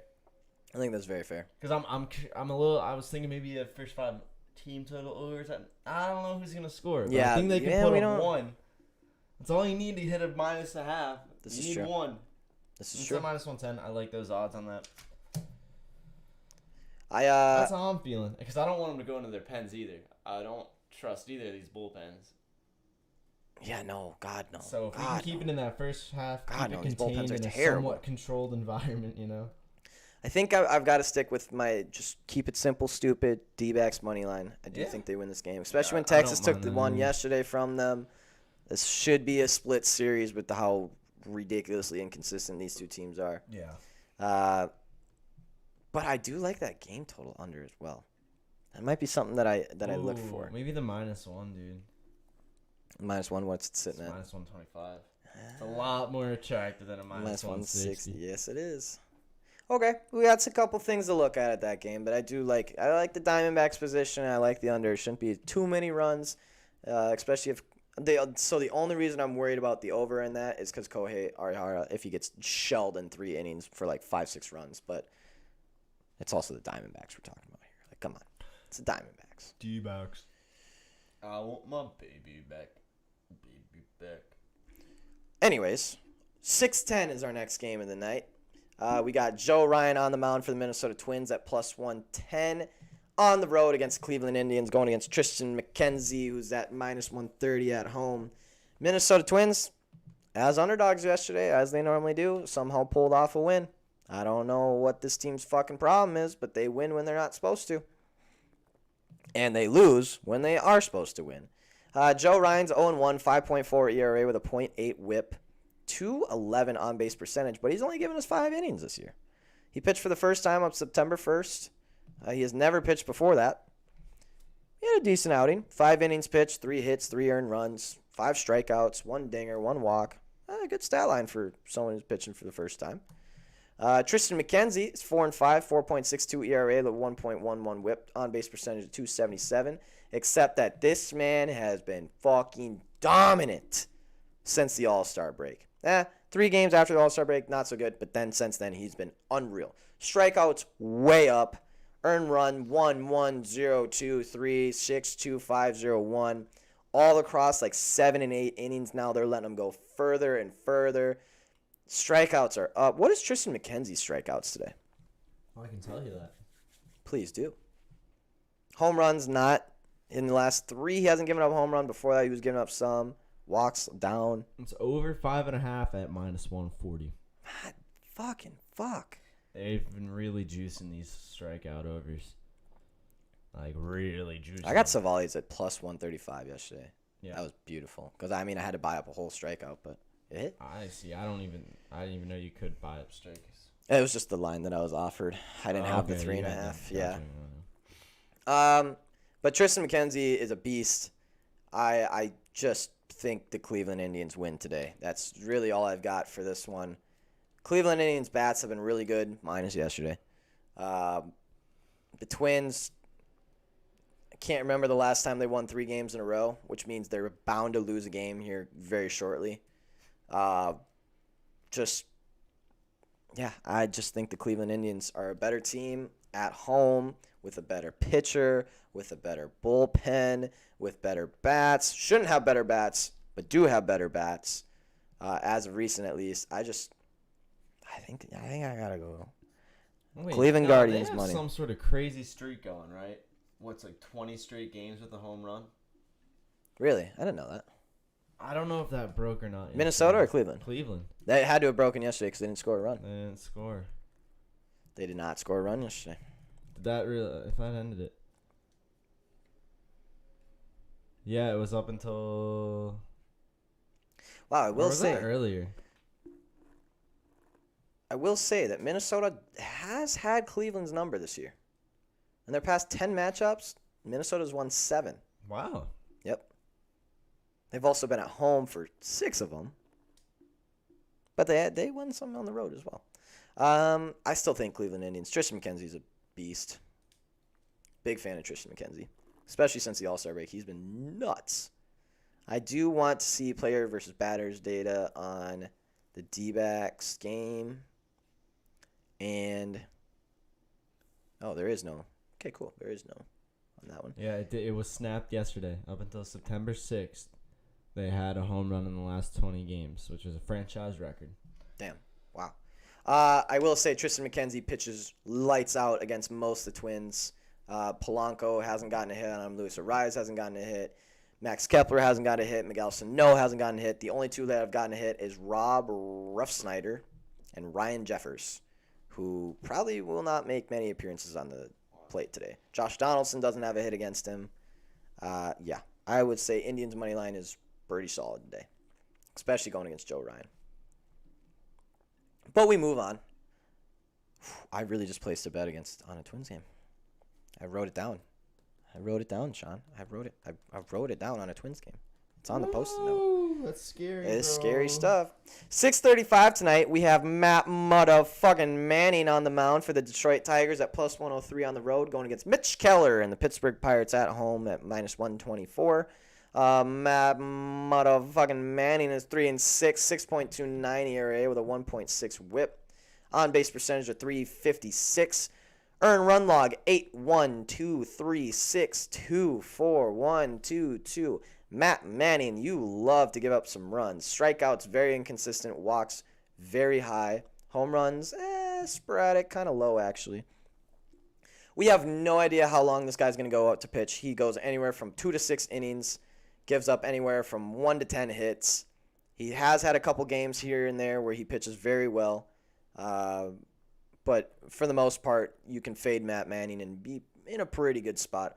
Mitch Keller is no better than Matt Manning, though. 4-10, 6.23 ERA, 1.74 WHIP. Almost identical stats to Matt Manning. Too many M's. On base percentage .386. Earned run log 0.70-2444205. So has some heat at times, just fucking lights out. But other times, just not lights out, doesn't have the heat. Over under set at 9. I really want to take a bet on this game because both these pitchers are highly, highly, highly attackable. Very, very attackable pitchers, but I don't trust either one of these fucking teams. Yeah. If I write D-backs, Indians, and Pittsburgh money line on this post-it note, that's gross. That is a gross little post-it note right there. I think I have to stay away from this game, and I really, really, really don't want to. I really don't want to. I want to take Pittsburgh. I want to take the over, but I just feel like I can't. Mitch Keller could go out there and just get crunched. And Matt Manning is just not good at baseball. Let me check out the player versus batter data just to try and find something. Here's a fun little thing for your Pirates, though, here. Okay. Home team has won in the last 9 Pirates games. Okay. So makes me feel a little bit better, actually. Wherever they go. Are they not going to... Did I just miss it? Tyler Anderson, Jose Corretti, Anthony Descafani, is John also Gray. hitting the last 4 for the Pirates. Tristan McKenzie. Oh, there it is. Mitch Keller actually pitches okay against the Detroit Tigers. Hasn't pitched against them a lot. If there's anyone who is going to do something today on the Tigers, it is Baddoo. 2 at-bats, 1 hit. It was a triple. Struck out the other time. He pitches 273 average against the against the Detroit Tigers. Matt Manning's never pitched against the Pittsburgh Pirates, by the way. 304 on base percentage, 409 slugging, 713 OPS. Those are average stats. Actually, for Mitch Keller, those are probably pretty good stats, not going to lie. That's probably one of the better stat lines he has against a team. I'm going to do it. I'm going under here. Okay. I have no idea why it's at 9. Okay. Literally no team scores less than the Pirates. Yes. I don't know how this would get to 9. In their last 5, the games have gone 5, 9, 6, 7, and 5. This is against each other. Yeah. Both teams favor the under. The Pirates favor it big time. Oh, actually, that's not true. But they both favor it a little bit. On Park is like an 8 runs per game average out there in the Berg. 8.9 actually, so pretty close. But that's normally when the Pirates are getting shelled around. I don't see this going to 9. I don't see it going to 9. I don't know. Pitchers are so bad. Pitchers so bad. Batters so bad. It's what do you even Pirate. I'm sticking with Pirates money line. I respect it. I love a good Pirates money line. Matt Manning's never pitched against the Pirates. You got some people on the Pirates that can hit the ball a long ways. He's gonna struggle. I think even if the Pirates get shelled around a little bit, they may do more of the shelling. 34% of tickets on the Pirates with 51% of money. The spread, I think people are slamming people are kind of slamming the Pirates a little bit more. Only 53% of tickets, 67% of money. It's not bad. That's just a little stack. Take those. We take those. Yeah. Give me the Pirates. Wow. I have D-backs, Indians, and Pirates written on this. That is my wow. This could be a rough day. This could be a rough day. Or it could be a really good day. Cam says he likes it. The under. The way. Yeah, I think it's a. Ooh. I see. Yes, Sean. My internet's gone. Oh, okay. I don't have to play the dinosaur game while you talk. All right, that's fine. Don't fuck up. That's the way. New York Mets on the road. Rich Hill, Dick Mountain, also known as Rich Hill. On the road, getting minus 104 against Sandy Alcantara of the Miami Marlins.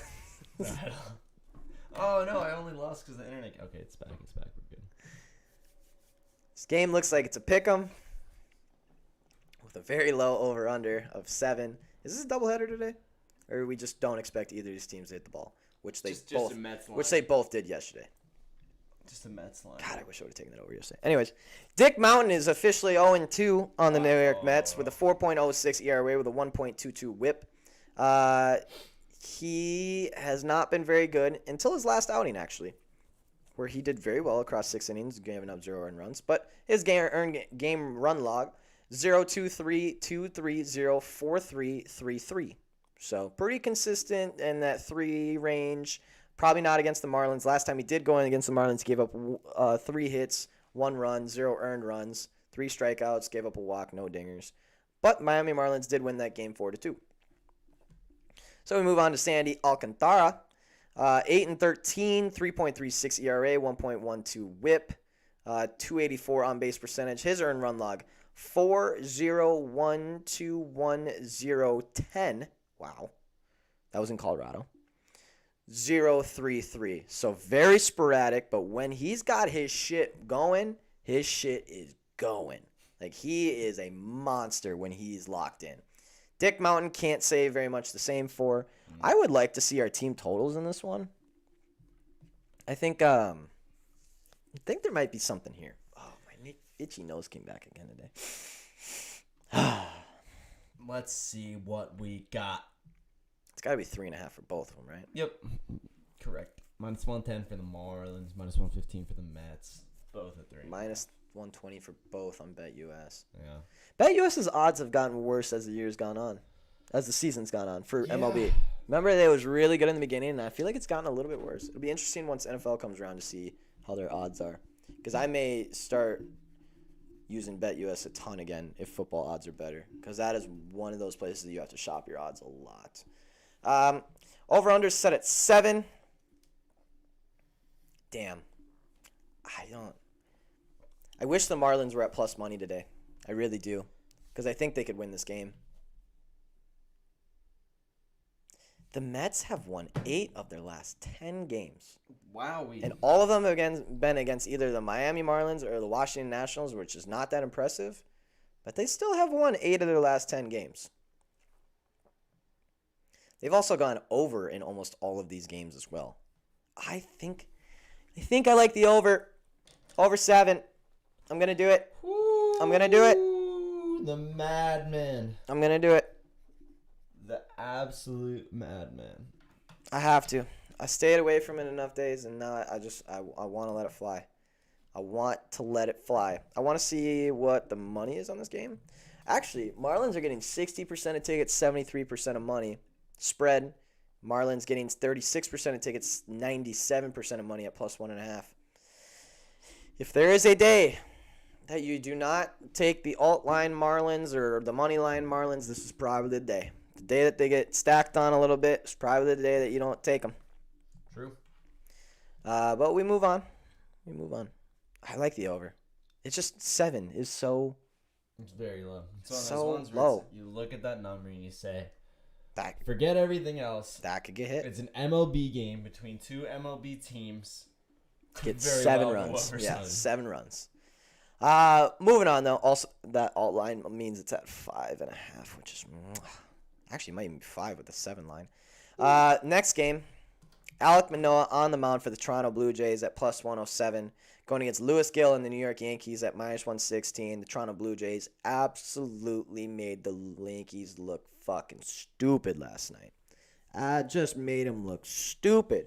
And I can't imagine anyone called that on a talk show that they do every morning where they say, hey, if the Yankees get stacked on, don't bet on them, which they were yesterday. And the Yankees don't get stacked on them, probably bet them. And guess who's not getting stacked on today? And guess who I really want to bet today? The Yankees. Alek Manoah is 5-2, 3.63 ERA with a 1.1 WHIP. Earned run log 62162202000. So he's got the heat, he's got the stuff, but occasionally lets it go. Occasionally gets a little shelled around. Strikeouts are extremely sporadic, like 2, 8, 5, 2, 11, 4, 4, 9, 10, 6. Whoa. I will not say he's a bad pitcher, though. He's a pretty solid pitcher, just sporadically bad games in there. The Yankees starting Lewis Gill, who is 1-0 with a 0 ERA and a 1.02 WHIP with a 5.1 average innings pitched. He's only given us 15.2 innings, but he's given us 15.2 scoreless innings across 6, 5, and 4.2 innings. 0 home runs, obviously. The last game, he did give up 4 walks, and his strikeouts were down, so they pull him after 4.2 and only 3 hits. Oh, it's going to happen. I'm going to take the Yankees today. I already saw the lines. I will say the Blue Jays were getting smashed last night after their win yesterday. There was like 90% of tickets and money. Today, it came back to reality. The Yankees are getting 43% of tickets, 60% of money, so we got about a halfway split here. Their minus 1.5 is getting 99% tonight. So that means I will not be taking the Yankees run line. No way in fucking hell. I will be taking the Yankees tonight, though. Probably just by themselves. Probably don't have to parlay it with a minus 118 line. If you want to take the minus 1 at plus odds, be my guest, but now you're risking the push. I see the Yankees winning tonight. I really do. Eric? Yeah. Am I tripping balls? Nope. Okay. I don't think so. Now tell me why on DraftKings the Yankees are the favorite, but they're also getting plus 1.5. Sometimes they do that. Sometimes they throw out that line. I think one thing is to try and confuse people a little bit. Well, I'm certainly confused. Actually, that does make me feel better because as they're favorited, they're throwing out that plus 1.5 to probably try and scare someone. You know, books do this. Books actually do hire It's mind games, psychiatrists you know? and shit like that to do shit like this. I would think that is just trying to get you off the To Yankees. get you on that Blue Jays -1.5 or the Blue Jays just money line. Just the money line at plus 100. I'm sure people look at that and go, ooh, plus 1.5. Ooh, plus 100, but their 'cause favorite. If there was a nice -1.5. Yeah. At like plus 140 or whatever for the Yankees, people would be on. Yep, people would be like, I see what you're saying. So that might not be it, but Okay. I could see that happening. That makes sense, though. And you literally, like, I understand how much of a stretch that is, but you cannot put anything past sportsbooks and what they are willing, what they're willing to do. Yeah. It's not because they're the favorite. Yeah, no. Underdog. That isn't the truth. So I will say, Toronto Blue Jays have won 9 in the last 10 games. They are on a fucking roll. They're rolling. I also will say that the teams they have beaten is Detroit, Baltimore, and Oakland. Hey, But they are winning you're games. supposed to beat. They're winning games, and the Yankees have only won 2 of their last 10 against similar teams. Oakland, LA, Baltimore. They've lost 4 in a row now. Hey, that's bad. They lost with Garrett Cole on the mound yesterday. Yikes. It seems like everyone's starting to shape it towards, oh, Yankees bat again. Bet against the Yankees. And that is the exact time that you go, oh, we're going to bet on the Yankees now. I swear the public in Dodgers games and Yankees games are the worst fucking things I've ever seen. They are so notoriously bad at picking the wrong team. These lines are so weird. Yes, they are. Because the Blue Jays are the favorite in, like, everything except the money line. Like, all the team totals, like, all the raced and runs. It's so weird. Yeah. They are trying to get people. I mean, it's probably going to be one of the most bet games of the day, considering the Blue Jays are on a tear. Yeah. Yankees suck. We're at Yankee We Stadium. just watched the Blue Jays eat It's 'em Alek up. Manoah, who is a pretty good pitcher, going against Lewis Gill, who everyone knows nothing about. Like, this is the perfect setup to be fucking with lines and shit today. Yeah. I'm just saying, people high on Blue Jays, low on Yankees. That's exactly when you grab the Yankees. I think I might. It's tough, man. It is tough. It's a tough line. And the Blue Jays are getting -160 for the first run. Yep. Yankees +120. What's Blue Jays or Yankees score first and lose? Oh. You might want to run that one back today. That's +550 right now. I'm kind of liking the Blue Jays to score first and lose, though. What's that one at? +295. Okay, Nothing not as crazy. good. Nothing crazy. You Nothing know, crazy. Manoah does well. They put something up on Gill, and the Yankees come in and say, no, I don't like that. I don't like that. No, this isn't it. I'm not feeling it. Can't No. force it. No, Can't don't force it. It's Don't force it. natural. It's natural. It comes to my fingers and goes out of my toes, you know? That's what I like to hear. That's what I like to hear out of you. Hey, let's holster that. Let's holster that guy. We live, Hey, man, live to let's see another let's day. make this gunfight a knife fight, huh? Yeah, come on. They got your switchies. Yeah, let's They got you let's straight, relax baby. here. Let's tone it back a notch. Next game, also at 7:05 tonight. Mike Minor on the mound for the Kansas City Royals. I fucking hate this team. I will never, ever, ever, ever, ever, ever, ever, ever, fucking ever put the Royals in a parlay Can we just skip ever this again. one, bro? I think we can. Orioles -4.5. Orioles team total over everything ever Orioles, because fuck the Royals. Fuck that team. I hate them. They can go die in a hole. I do not care about anyone in Kansas City that is a fan of that team. You're all biased because they fucking suck, and I hate them.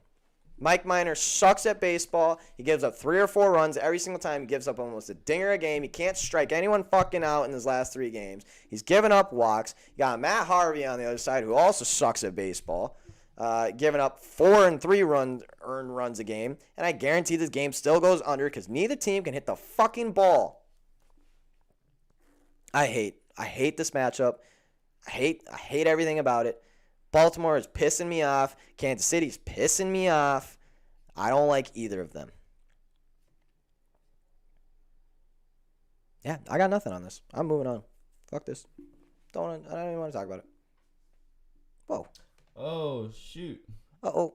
I forgot when that happens. Well, if you wanted to see how many viewers and likes we have currently. Although you already had access to that information. Although you could just see it on that's our the regular only thing YouTube. you can probably see that's on that screen that you already know. Yeah, where is Braxton That's right now? A fucking chump. We should fight him. We should. I would, dude. When I saw the Orioles go up 6-1 yesterday in like the second inning, I was this close to driving to Iowa to go cut some fucking brake lines. I was this close. We're moving on though, because I don't even want to talk about those 2 teams anymore. We're moving on to 7-10. Tampa Bay Rays and Shane McClanahan going against Nathan Eovaldi of the Boston Red Sox in almost a pick'em game, it looks like. This could get interesting. Both these teams, I think the Tampa Bay Rays are actually pretty clear now of the playoff push. Yankees were really putting the steam on them for a while. We're only 4 games back, but I believe they've got to be about 8-9 games back at this point. Tampa Bay Rays had a little slump there, but still winning some games. Won 4 of their last 5 now after dropping 2 in a row to Boston. They're kind of back on track. They've got a firm grip threshold on the playoff spot. And Boston is struggling, man. They might not make it into this wild card spot. They got about a month or 3 weeks now to get their shit together, basically.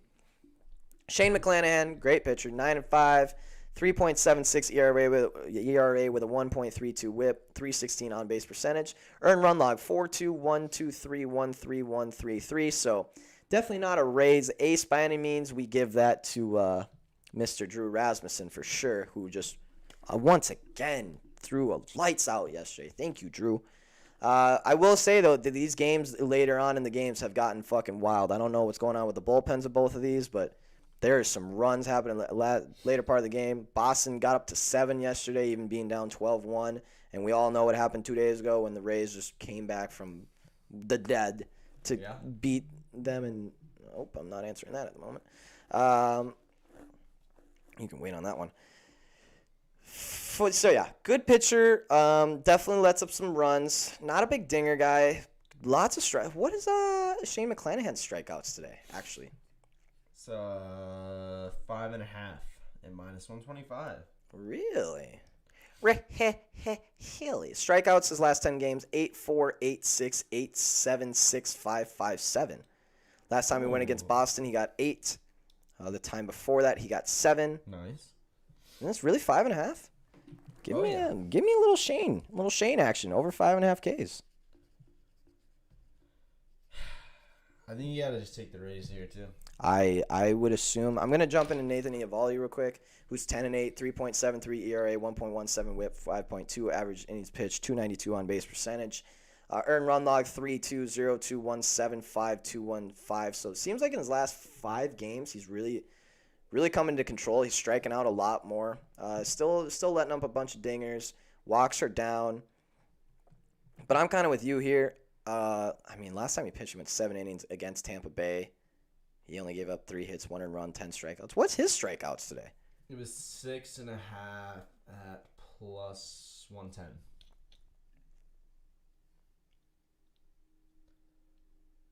I might take that as well. I might take both these pitchers' Ks today. I kind of see this game being low scoring. We've seen a lot of bats work really well. Yeah. The over-under is only set at 10, though, which is scary because these two teams have been annihilating that number lately. Yeah. I mean, it's weird. This current series they got going has gone 19-21. Yeah. But then before, just in early September, late August, it was 4, 5, 13, 7, 9, 28, 12, 5. So it is very sporadic. It was all over the place. I do want to see the numbers on this game because I really want to take those. Rays are at 63% of tickets, 54% of money. And the spread is getting about 50-50 on both sides. Both sides actually getting minus 1.5 on this. That's interesting. I really want to take the Rays because the Rays are the better team, playing the better baseball, doing all the better things. But at the same time, it is the Boston Red Sox. The Boston Red Sox are not a bad team. They do well. They're just a good team that makes very dumb decisions sometimes. What if I told you that the Rays won their last 7 road games? That would make me feel better. That would definitely make me feel better. All right, I'm throwing in Rays money line. I am nervous about that one though. I don't know if that'll make the slate. Okay. We'll have to test the waters and see how everything's going on. I got some. Hold on. I'm piecing together a puzzle here, and I think this might be the score first win deal. Okay. So I think the Rays win it, and I think the Red Sox might score first and lose. Okay. I'm seeing that a Yurfie has hit in a really specific stupid trend in the last 4 of them. Don't even want to give it credit.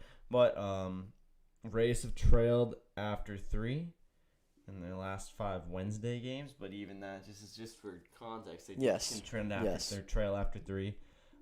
Red Sox have won the first inning in their last 3 home games. So I'm going to put it...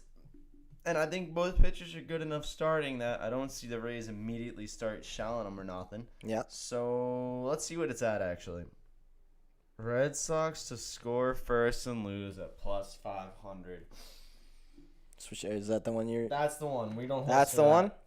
Pull out the freaking glizzy. Glock. Yeah. Better lose. Looking at player versus batter data, it looks like both pitchers are about the same against either team. Actually, Nathan Eovaldi gets shelled around a little bit more.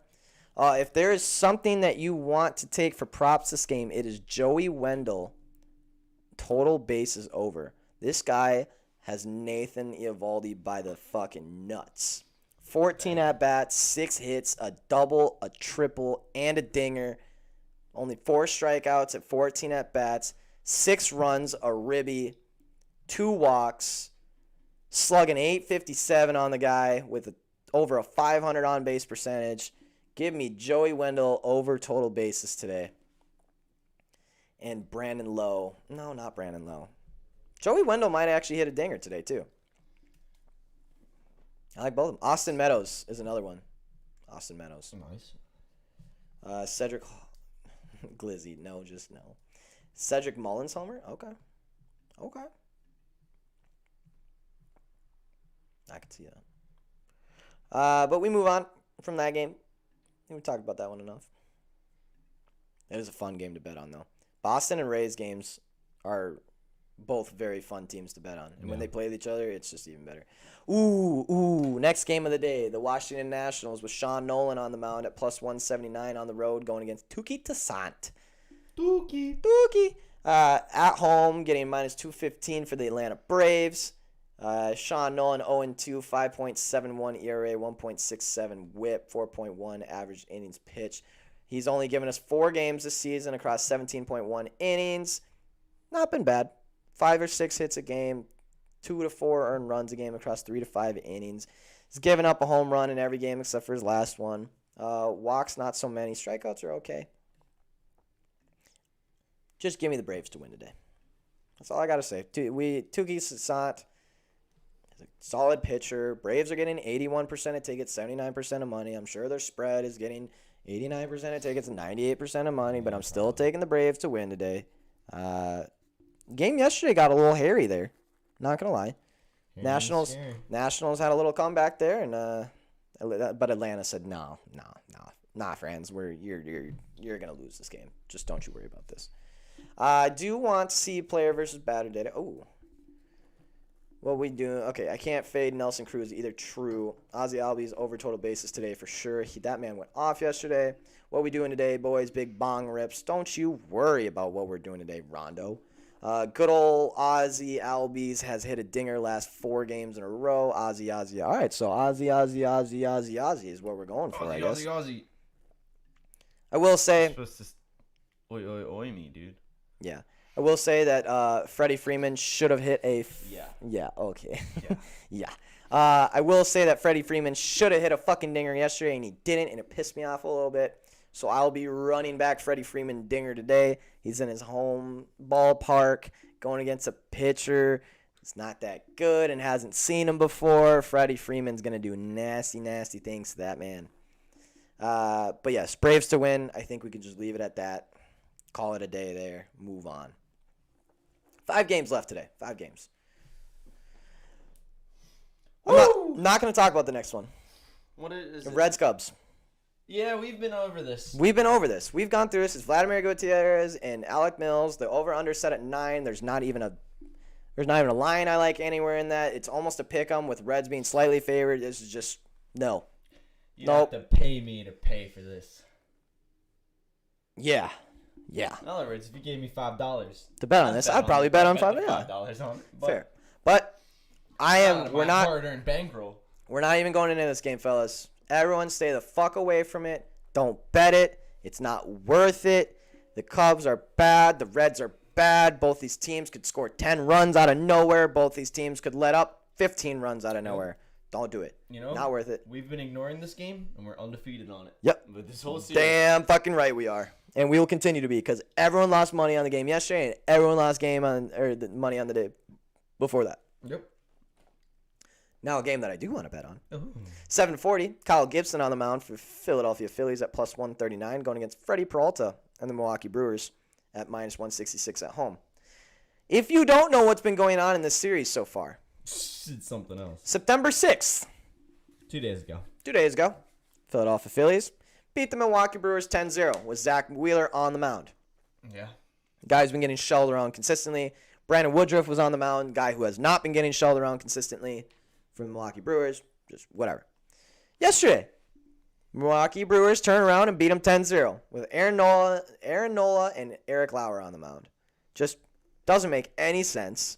Phillies have had their number almost the entire series this year, except for yesterday. We got Kyle Gibson on the mound today, who's 4-3, 4.46 ERA, 1.28 WHIP, 303 on base percentage. His last game was against Miami Marlins, where he got crunched. 8 hits, 8 earned runs, a dinger across 5.1 innings. Before that, his earned run log was 0-1-3-6-1-2-2-8-5. So kind of gets tossed around sometimes. A little bit there. Kind of has some good stuff sometimes. Going against Freddie Peralta, who is 9-4 with a 2.7 ERA with a .96 WHIP. On base percentage of 257. Earned run log 4.322003.220. He's only let up one dinger in his past 6 games. Pretty kind of impressive. Walks are relatively low. He's got them back in control. And strikeouts are pretty sporadic. Milwaukee's favored it here. Over-under's at 8.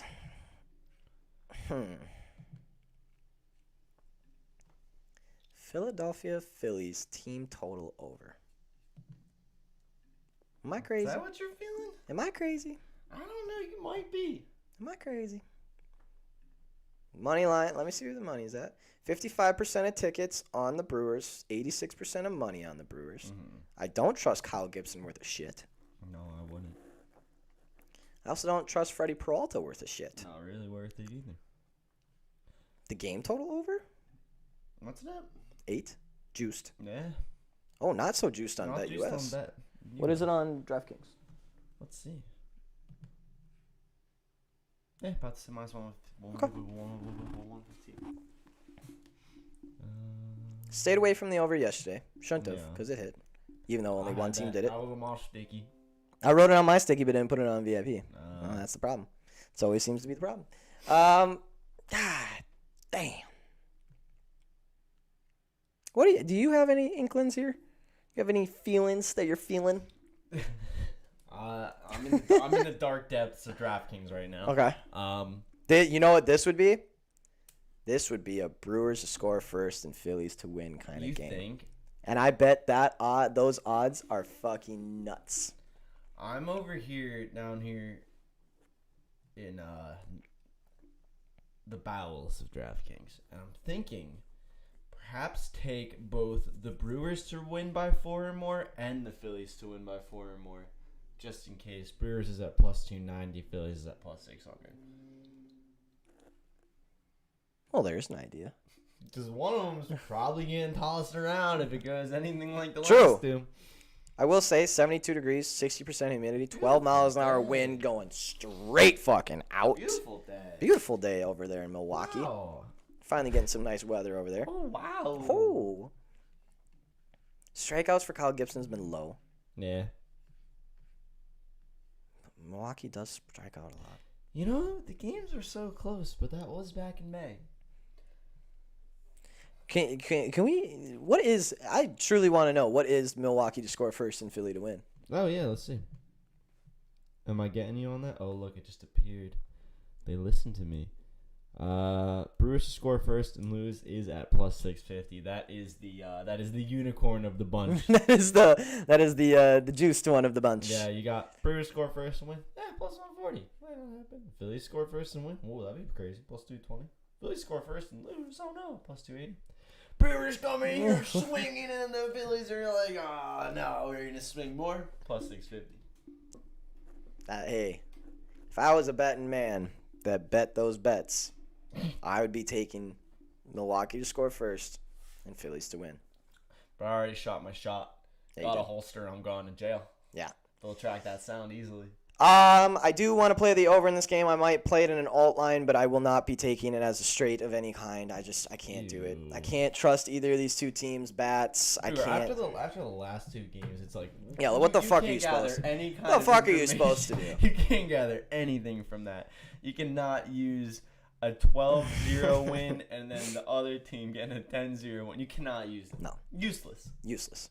It's just wild. Dodgers going against Adam Wainwright tonight. I do not see a Dodgers pitcher, so let's stay off of this for now.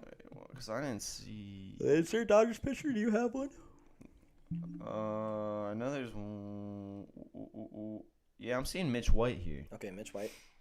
Let me see. Is that the same on BetUS? Yeah. That's on DraftKings and BetUS. I'm assuming it's. I would stay away from this game. Any game with Adam Wainwright in it, I wouldn't bet on because he's a very good pitcher, but the Cardinals are not that great of a team. Looks like Dodgers getting 57% of tickets, only 38% of money. I think if you're talking about keeping it simple, yeah. Dodgers money line of minus 130. It's Adam Wainwright though. I don't bet against Adam Wainwright. No. I don't do it, especially at home. Dude's a beast. Not. If you don't know who Adam Wainwright is, 14-7, on base percentage 272, ERA 2.91, earned run log 1.00203.201. All right, he's a beast. He's let up 2 home runs in the last 10 games. Just a beast. I would stay away from this game because it's Dodgers. Dodgers are a very good team, but Adam Wainwright's a very good pitcher. Yeah, we don't have any pitchers for the next one. Oh, we got one though. Oh, I don't have any. Oh, well, there is a man named Yu Darvish. Oh no, I didn't see that on here. Who's starting tonight for the San Diego Padres. And boy, if we have learned anything this season, and listening to the Fellas Show, and listening to Eric say that Yu Darvish is regressioning. Yeah, I think Yu's regressioning. Just to, so if you hear Yu Darvish, you're like, oh, good pitcher, right? Wrong. Wrong. Not good pitcher. Be nice. Earned run log 5.45, 2.5, 4.2, 6.4.1. Piss missile log 1.1.1.3.2.1.1.2. Strikeouts 3, 6, 4, 12. 8, 6, 3, 2, 8, 7. Don't do it to the guy. In his last 3 games, he's been pulled out twice after just 2.2 innings. Both were against the Arizona Diamondbacks that he let up 5 earned runs across 2.2 innings against. This guy is fucking terrible. Eric was in Spaces on Twitter. Oh, whoa, okay. Wheeler has been better for us than Nola this year. Joe Girardi saved his bullpen for today after letting that rookie pitcher take over after Nola. Interesting. Braxton, get the fuck out of here. Braxton, leave. Get out. Get out. I don't want you in this chat. I'm blocking and reporting you. Get out. I don't want to talk to you right now. I'm mad at you. I don't know. Matt Chapman, shut up. Nope. Not listening to you. This man comes in my DMs yesterday and is like, you have to take the Kansas City Royals. It's the lineup I've been waiting all year for. No wonder, because they only scored 3 fucking runs against the Baltimore Orioles. No wonder it was the lineup you always wanted, because it fucking blew asshole. I am so mad at that man. Be nice to you. No. Be nice. Fade you, Darvish, tonight. Take Angels team total over. I don't care what it is. Also, Angels team total over yesterday. Over 2.5. Didn't have a run until the 8th inning. Fucking killed it. I hate the Angels so much. They might be my least favorite team to bet on. Yeah, but they scored 3 runs in the top of the I know. But I just hate them so much. If they didn't have Ohtani, they'd be in the deep depths of baseball hell.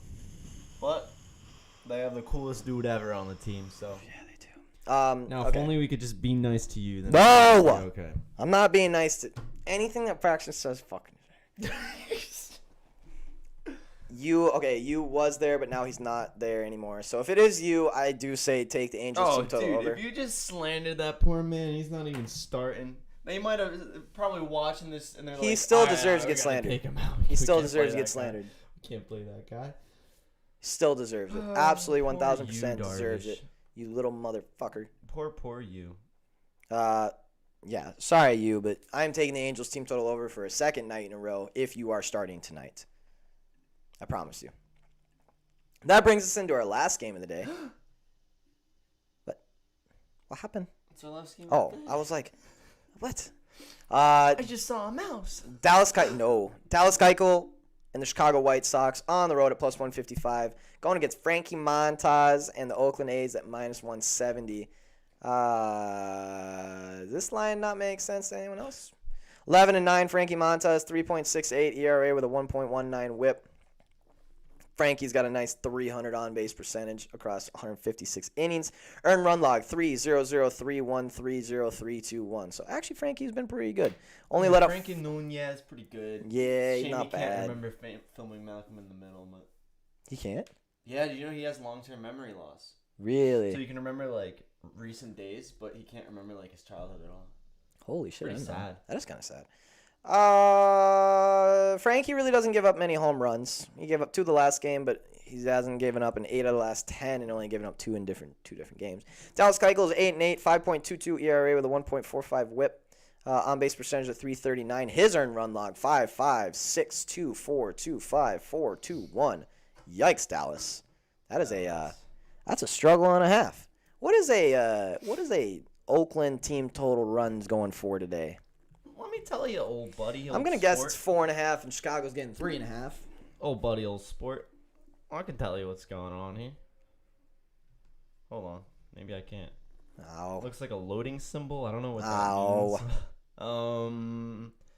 Team totals are 3.5 for the White Sox at minus 110. A's are getting 4.5 minus 110. God, I'm good at this. God, he's good. God, I'm good at this.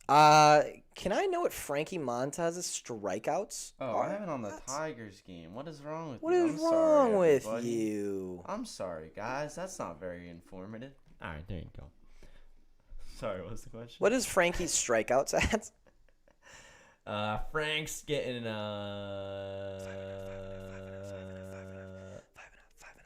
7.5. Fuck! 7.5 plus 125 though. Jesus. 7.5 for Frankie? It's quite a few. I'm sorry, fellas. I really wanted to put a bet on the last game of the day, but I don't think I can. I don't think I can do it. Hey, simple as White Sox is the better team. I don't care who's pitching. Take him a Will plus you 150. get off the White Sox dick? God What? damn it. Dude, it's the White Sox are a better team than the A's. I get that the starting pitcher matchup isn't ideal, but to get By 6 wins. 6 wins, they're a better team. I don't think it's controversial to say the White Sox should beat the A's most of the time. I don't agree with that statement. You don't man, I don't think the White Sox are that good. Bull. I really don't. They lost 2 out of 3 to Kansas City. No, I get it. They beat Pittsburgh. I know. They beat the Cubs 2 out of 3.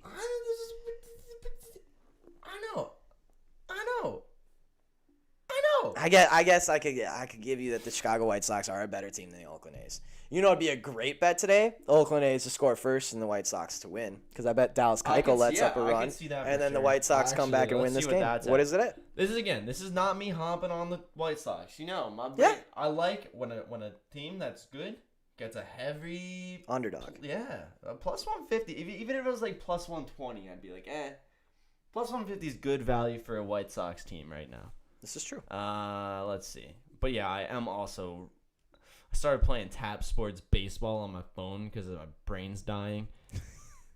First of all, that game just stinks, but I play it every day now. Made my team the White Sox, baby. Yeah, I'm all on the bandwagon now. Ace to score first and lose is a plus 750 hit. Yeah. If there's one that I would take today of yeah, all of those. I do like that. Do we job that? Do we parlay Boston to score first and lose? I might Oakland Venmo to you like score $5 first just to and put that lose? one down for me because I do like that one a lot. All right, let's do it. That's some crazy good odds. All right, Oakland to score first and lose. Maybe not even VIP, but just for fun. No, absolutely not. Oh, come on. Come on. So sure about it. You could gas me up and just not put it on there. Come on. Poor Braxton. No, there's no such thing as poor Braxton. Although he's now no longer undefeated when he picks Rose moneyline. That was hilarious. No, that wasn't hilarious actually, because I lost a parlay because of that. Yeah, that is sad, but I blame the Eric. There's no Eric curse. There's only a Braxton curse. I can prove it by every single time you come into this fucking chat and say Yerfy or Nerfy, and it's wrong. Or anytime you try and bet against me and have to do a fucking shotgun on Twitter, you little bitch. Go ahead, bet me something today. Bet me something today. Do it. I want to see you shotgun on Twitter today. Anything you fucking want. I'll take a plus 300 underdog and still beat your fucking ass. Also, me and Braxton start our duo capper tournament tomorrow. Great chemistry. Yeah, I hear there's some turmoil in the locker room for that suck my take, hey fellas, Bats team over there. I'll take the Baltimore Orioles today, and I'm not even going to place a bet on them, and I'll take the underdog. I will take the Baltimore Orioles today against Mike Minor. I'll do a shotgun bet on top of it. Fuck you, Braxton. Yeah, let's see where he is now. Let's see where you are in the chat now. Mr. Hide around all day, come in late, acting like we forgot what happened yesterday. God, Braves money line, Suns minus 5.5, sure fucking crunched that parlay. But no. Had to throw in Royals. Yeah, I am about to have an aneurysm, you little bitch.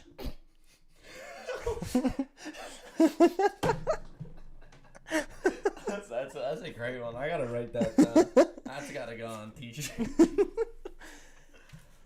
Any bet you fucking want today. Put a shotgun bet on it. Anything. I'll even let you pick it first. I'll just take the other side. Just let me know what it is.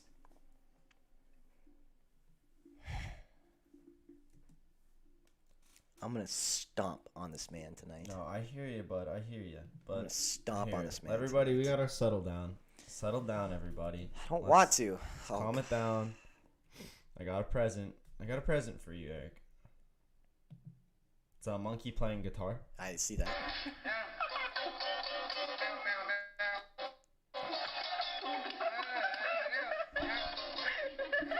That video is a perfect example of how Braxton Brains works when he's trying to pick a bet.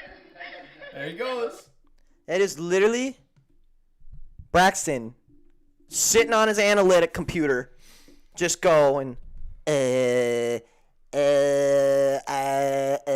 Royals money line, Salvi Perez home run, Nicky Lopez total bases, Montesi home run, That's literally what he does. He sits there and he does it the whole fucking time. And I'm sick of it. Yeah, keep looking. Yeah, Brax, what you got? Let the whole chat see it. Say a Yerfy. Say a fucking Yerfy or Nerfy, Braxton. Do it. Actually, dude, speaking of animals playing instruments. Wait, I know you were just talking about that. Wait, what?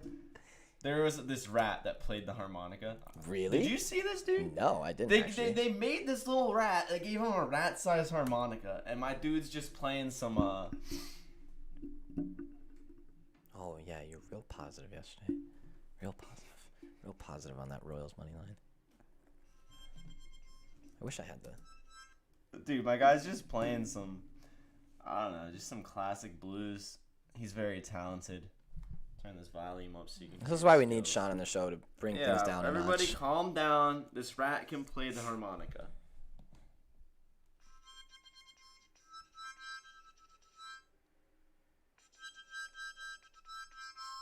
It's pretty impressive, actually. That did calm me down a Can little we get bit. that one more time? Braxton's still a little fucking One rat more himself, time for the but people in the back.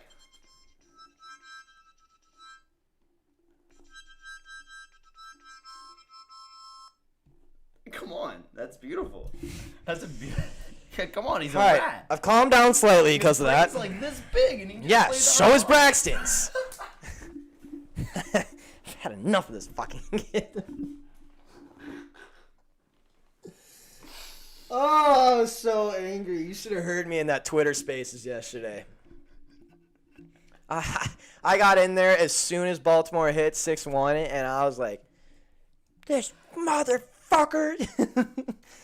Braxton messaged me yesterday, and he goes, Royals, and I was like, okay, what are we taking? Yo. Let me know what we're taking. I don't. Hold on. Okay. When I played Holy shit. That's shit. the monkey guitar clip. That's all I'm saying. I think we need to stop talking about sports so much. Yeah, and just start talk about playing monkey animals clips. Playing instruments.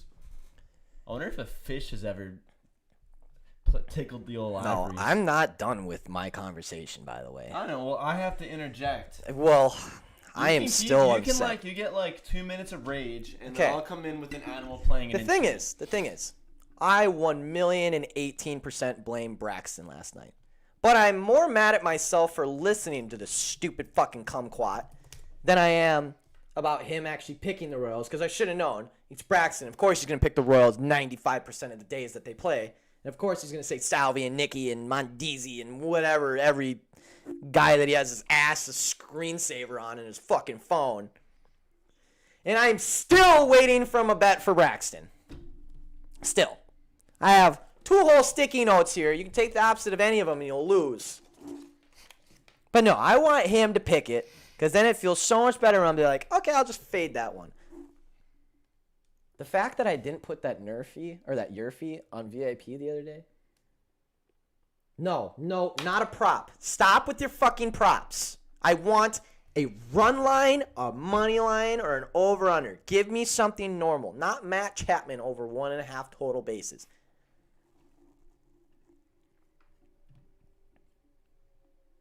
Just pick the Royals money line. Just pick it. Go ahead. Say Royals money line, please.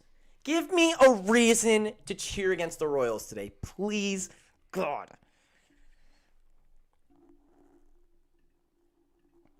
You ever see that video of the monkey with the AK? Yeah, bro. It's You called got it? Planet of the Apes. No, seriously. No, I have not. Dude, it's called Planet. Like the title of it. This is real though. This is not from Planet of the Apes. This is from real life. This is from somewhere else. I think I'm getting hangry.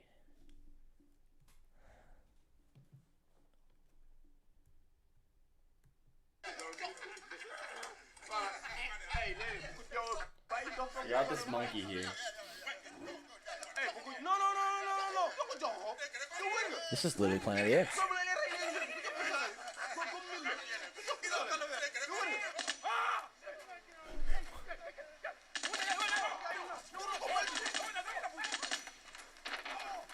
Are we allowed to show this?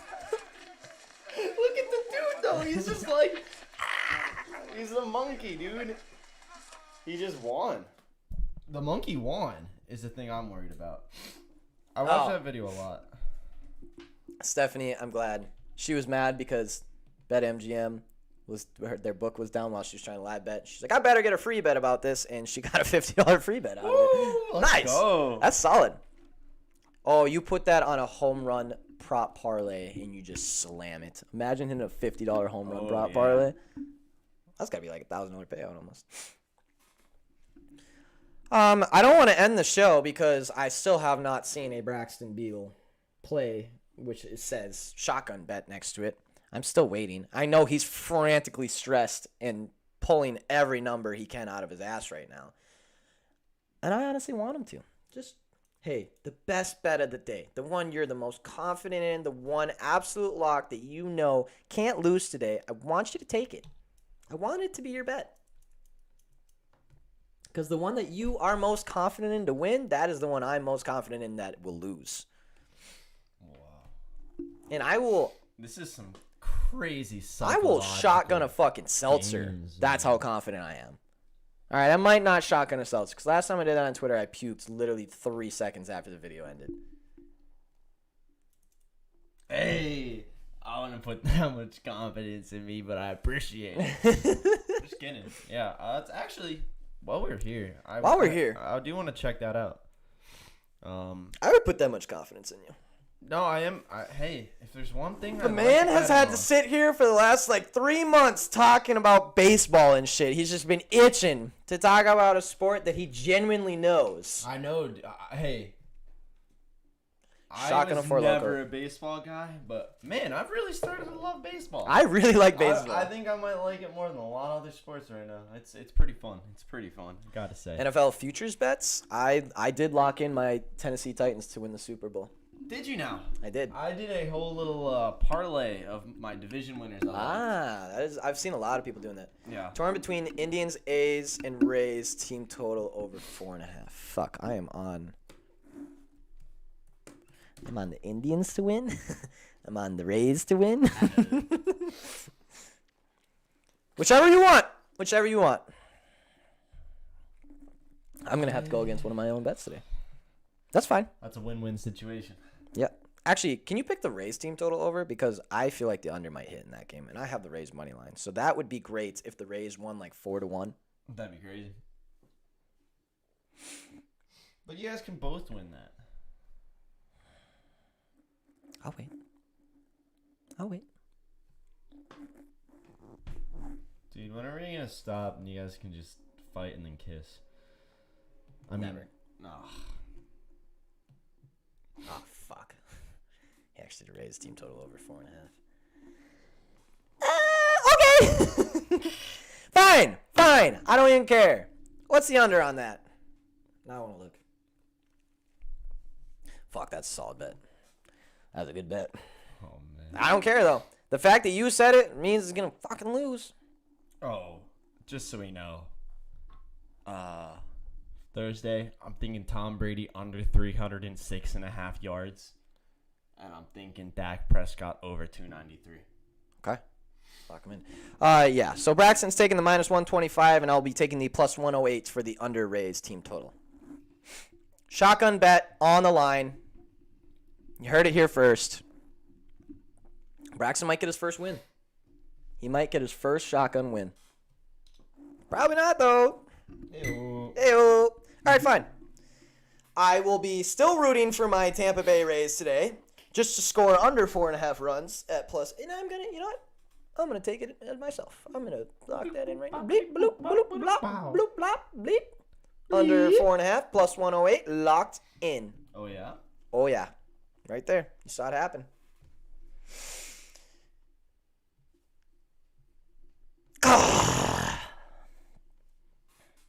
One of these days.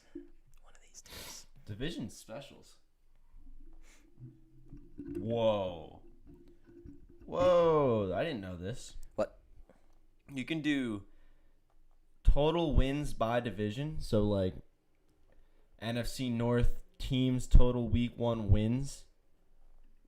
So, out of the 4 games that the 4 NFC North teams are playing, Okay. you can bet on over or under 1.5 wins. Okay. I don't think I will ever do this in my life. It just makes me sick, and why would you ever want to? But it's interesting. I just don't. Dude, for some reason, the only thing I can think of right now is the fact that me and Braxton have to pick plays together, Mom. Oh, That's the only thing going through my mind. Yeah, you really. You know what he said? I was like Tampa Bay Bucks minus 40, like as a joke. He came back and he's like, want to know what I actually like? I'm like, what? He's like, Vikings to cover the spread. I was like, please don't make me do that. Please do not make me bet on my own team in a fucking capping tournament. For opening game, nonetheless. Oh, that just sounds like the worst. That sounds like a lose-lose no matter what. Yeah, a little bit. A couple things I like here. All right. For NFL futures. I'm letting you take the floor here. I was running a bit. I was looking at division stuff.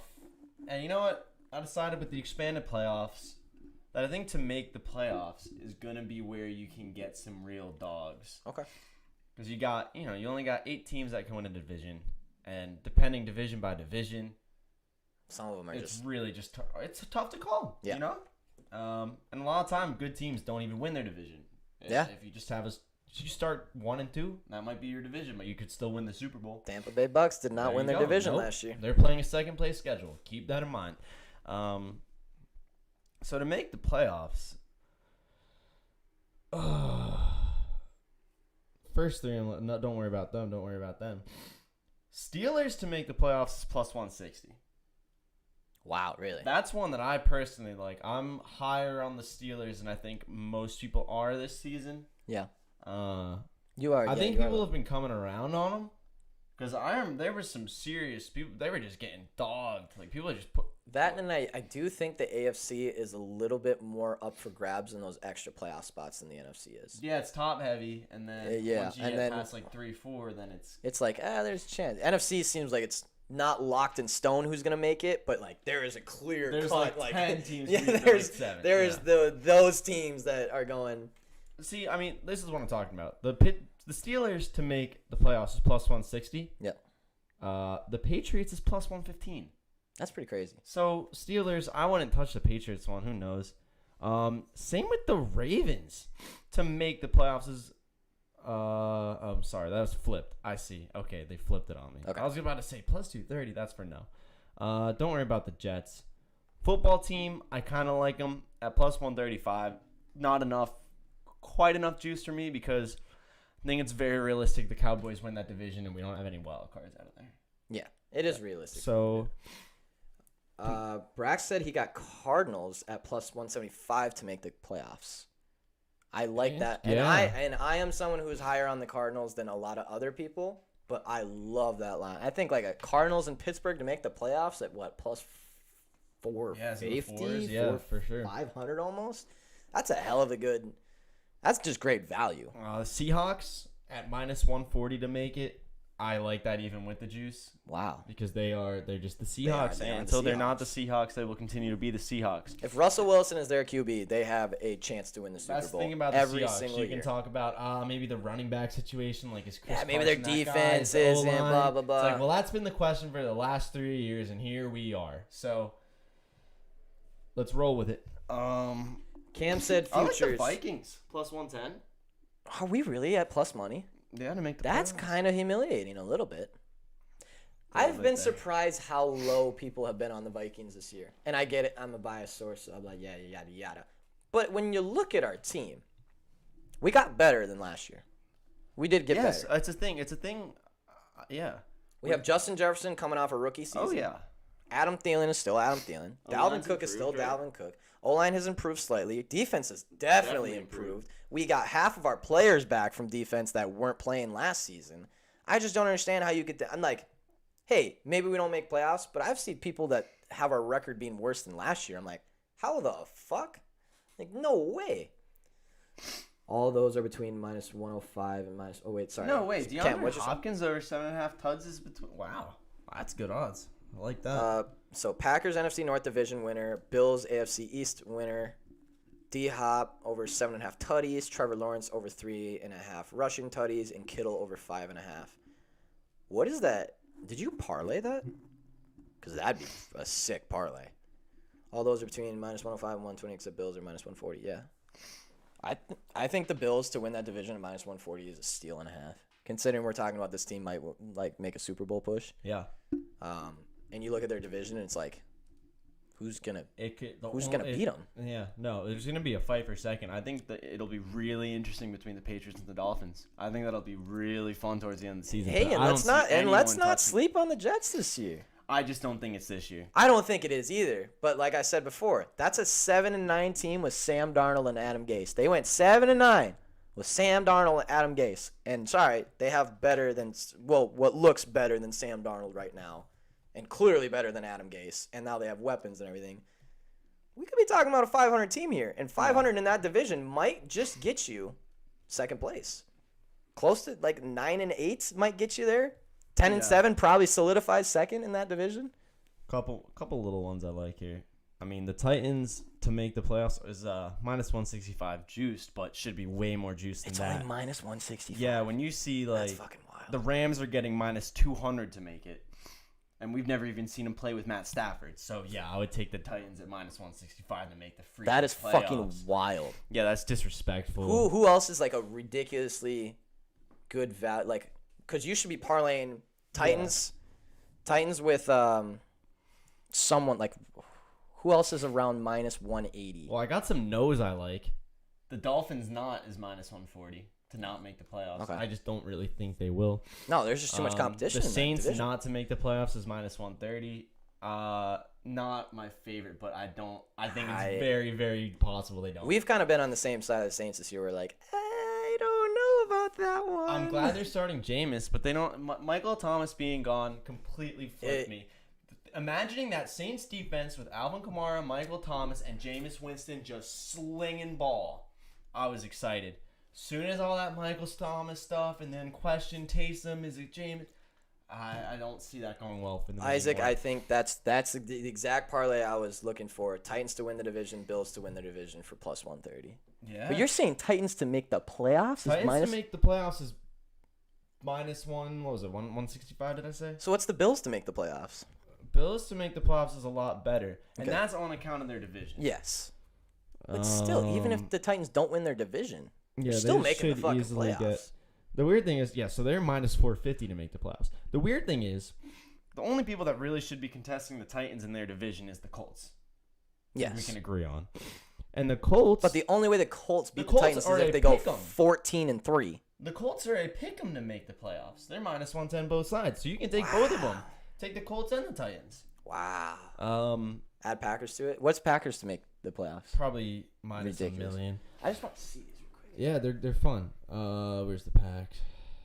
They're at the top. I saw. Yeah, they're minus 330. That's not terrible, but there's better options out Wait, here. Washington football team to make the playoffs? It is plus 135. To make the playoffs? Yeah. That's what I'm saying. The playoff ones, you can make some money around here. I'm gonna look into that because those are some ridiculous lines. 'Cause Titans yeah, is yeah. the most absurd That line one's I've heard. disgusting. That one's so disrespectful. I guess like the defense is in question, but come on, it's gonna be. But then a couple no's I like because there are some ones that are just like nope. Also, Cardinals plus 175 to make the playoffs. Wow. Easy. I also like Chargers plus 105. I think they make the cut. They should. Yeah, I don't think they do anything crazy. Now the Broncos not to make the playoffs is minus 150. That's a good bet. What are they making? How are they making? How the fuck are they? Yeah, what's gonna bring them to the all right? So no.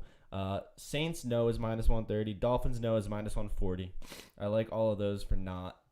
And then was there anything? I'm telling you, dude, I'm putting a fat stack on Titans to make playoffs, parlayed with someone else to make playoffs. Do it with Titans with perhaps Cardinals would be a huge payout. I know. I'm just looking for like plus money though. Yeah. What's Titan? What is Titans and Packers? Honestly, Dude, because there's no way that doesn't hit. minus 330 for pack. And minus 165. It's got to be damn near plus 100. I can't parlay it on here. Oh, dumb. But in theory, yeah, it'd probably be like plus minus 115, minus Yeah, 120. it might be barely implied. I would like, unload yeah. on that though. Yeah.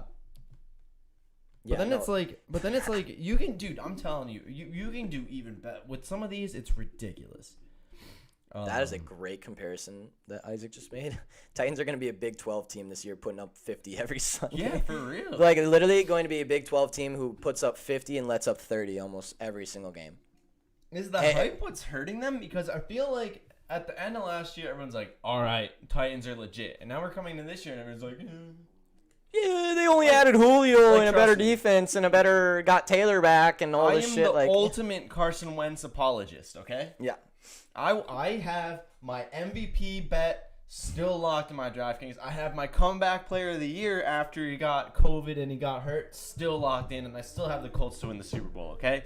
I'm quite a Carson Wentz apologist. But if you think for a second that the Colts with Carson Wentz are going to be better than the Titans, I think that it's a pretty hot take, and I probably would disagree. I would probably thoroughly Big, disagree. stupid, You're a fucking idiot, basically, is what I Unless have you're to say. from Indiana, in which case I respect your fanhood. Or if you're just a Colts fan, like you got to support. Or you're just a Carson Wentz fan. Yeah, or you're Carson Wentz.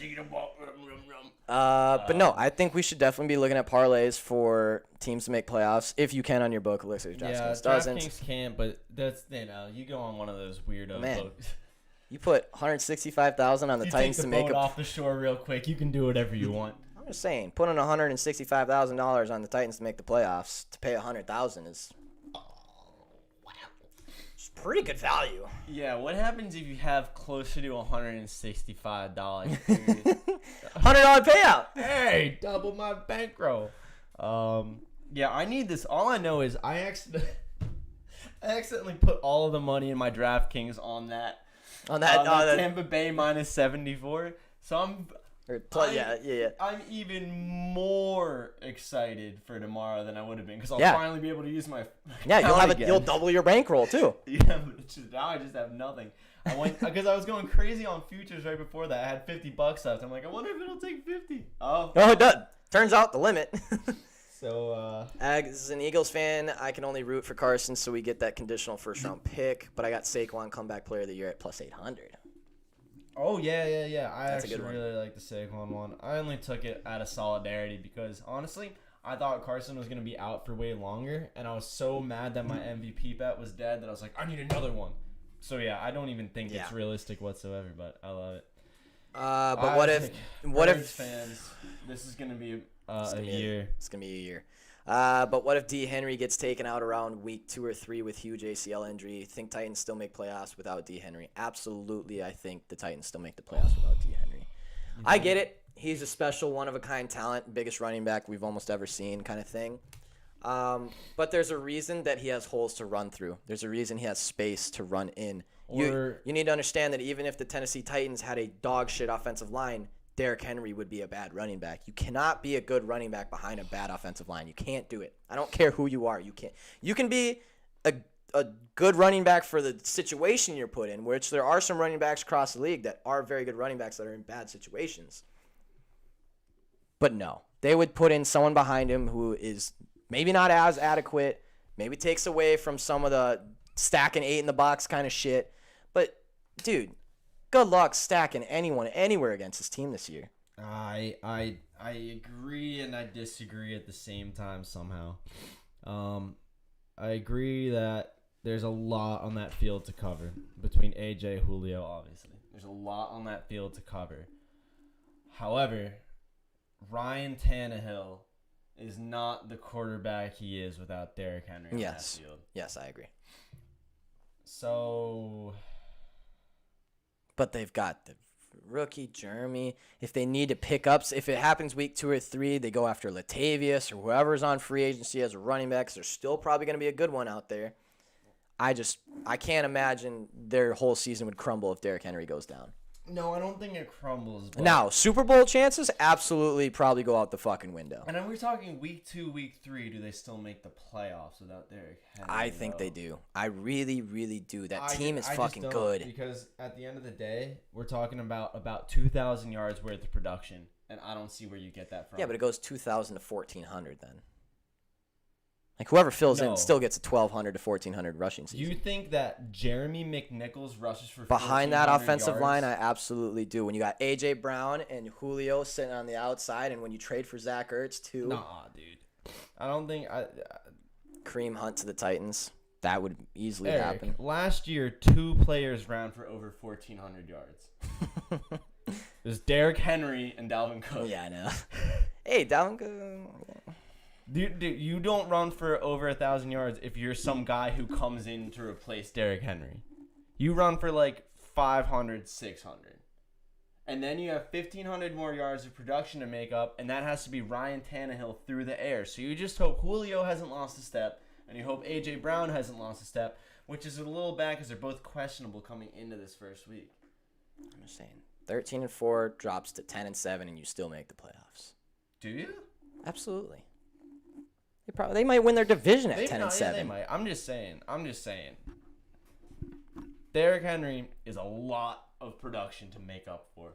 You're also banking I mean, like, I get it. Yes, the ifs possibility. I still think they make playoffs if he goes down week 2 or 3. You're also banking on the strongest, most athletic, most injury-prone running back in the fucking league to tear his ACL at week 2 or 3, which I get happens to everyone. Well, we're not banking on it. No, I just mean like the what ifs. Yes, I understand. That's what we're talking about. I understand.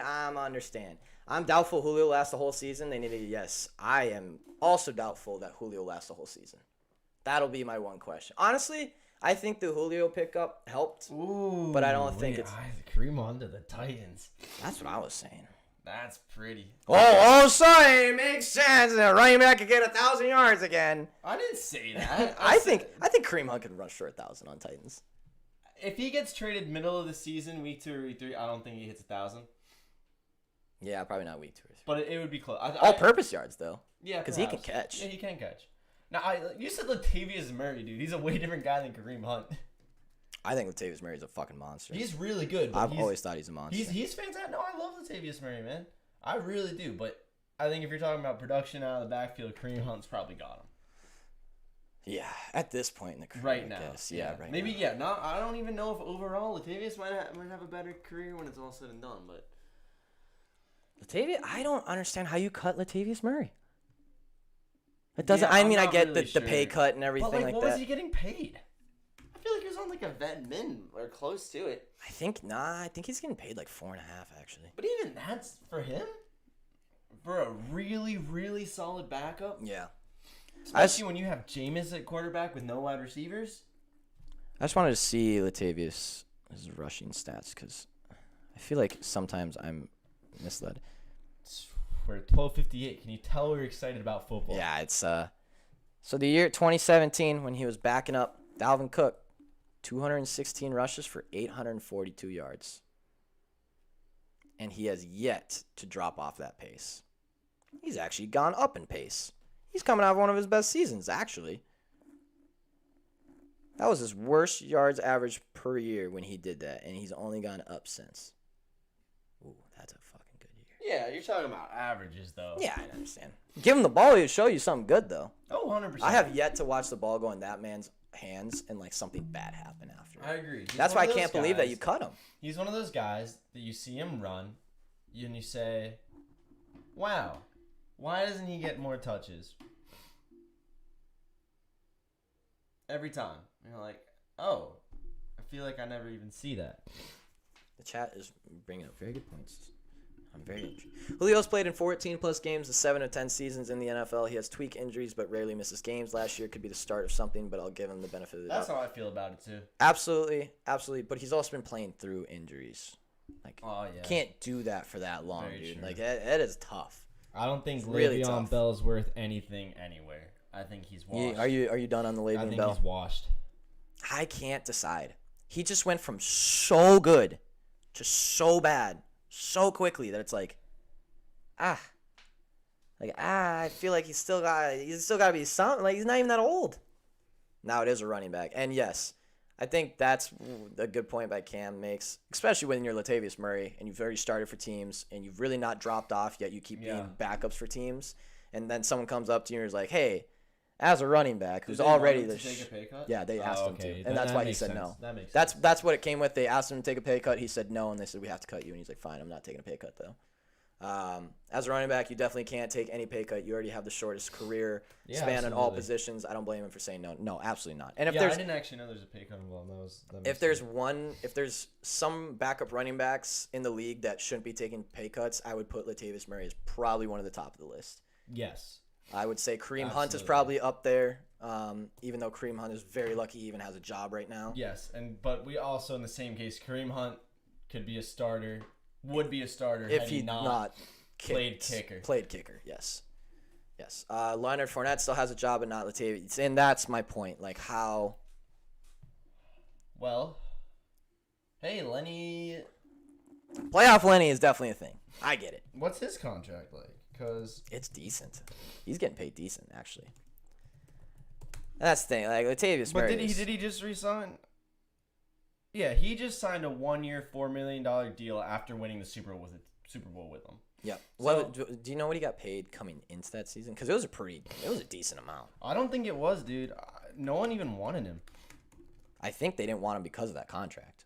Oh yeah, but he must have been on his rookie deal still, right? Lenny? Yeah. No, not Lenny. Did he get paid with the Jags? Oh, I don't know if he. Nah, that's a good point too, because I don't know if he did. He was drafted in 2017, so that would be 2021. That would be his rookie contract. Yeah, no, he's never gotten paid off. That's what I'm saying. Like I get it. And situationally, like if in a completely flat like environment, Latavius Murray is a more consistent back than Leonard Fournette. But Leonard Fournette's also 26. Yeah, we're talking about a pretty good difference in age, his prime, and not much difference in price. Yeah, no, that is a very and good familiarity with the team. Yeah, that is a good point. Yeah, 2021, he had he's having a $3.2 million cap hit. So he was on track to make $1 million against the cap this year. Yeah, it's a oh, okay. And they asked him to take a pay cut, which yeah, that must be $1 million base. It was against dead money history, maybe 2.8. Because Leonard's also got a $1 million base salary with a $2.2 million roster base. Oh, it's a 2.8 base with a 3.1 guaranteed, and the cap number's at 4. So they were asking him to take it. I'm guessing it's a cap against 4. Right. Which, I mean, hey, you backing up Alvin Kamara, you should probably get paid some money. I mean, I would think you're worth $4 million backing up Alvin Kamara. I agree. I would see think why you're they worth. would need to make those cuts unless they feel good about who they have, and it's like, hey, who do they need to free up money for, though? I don't know. Maybe a receiver. Maybe. Because their defense is pretty set. Yeah. So he was on his entry level rookie deal was average 6.7 mil. And then he had to go down to just took a $2 million straight up. That was it for last year with the Bucks. So he was on a $2 million contract and he was doing all that. So I'd say pretty good value there. Even if it was only in the playoffs, like, guess when I want someone to perform? Probably now. Yeah. So I still think he'd be Chiefs. Chiefs may have won the ship that year if Kareem Hunt didn't do what he did. I think that's not that hot of a take, honestly. No, that's true. That's true. Because he was so good. He was the crown piece of that Chiefs offense for a little while. Insane. He was the guy. Like, it wasn't the Tyreek Hill show. It wasn't the Travis Kelce show. It was kind of the Patrick Mahomes show. But it was like, look out for Kareem Hunt because this man will score 3 touchdowns on you and have 180 all-purpose yards every single fucking game because he's just that good. Hefner tweeted out the Ravens just signed another running back. Yeah, Trenton Cannon. Yeah, we were talking about him earlier. Cool name. Side note, shout out to Alexander Madison. He's a beast behind Dalvin Cook.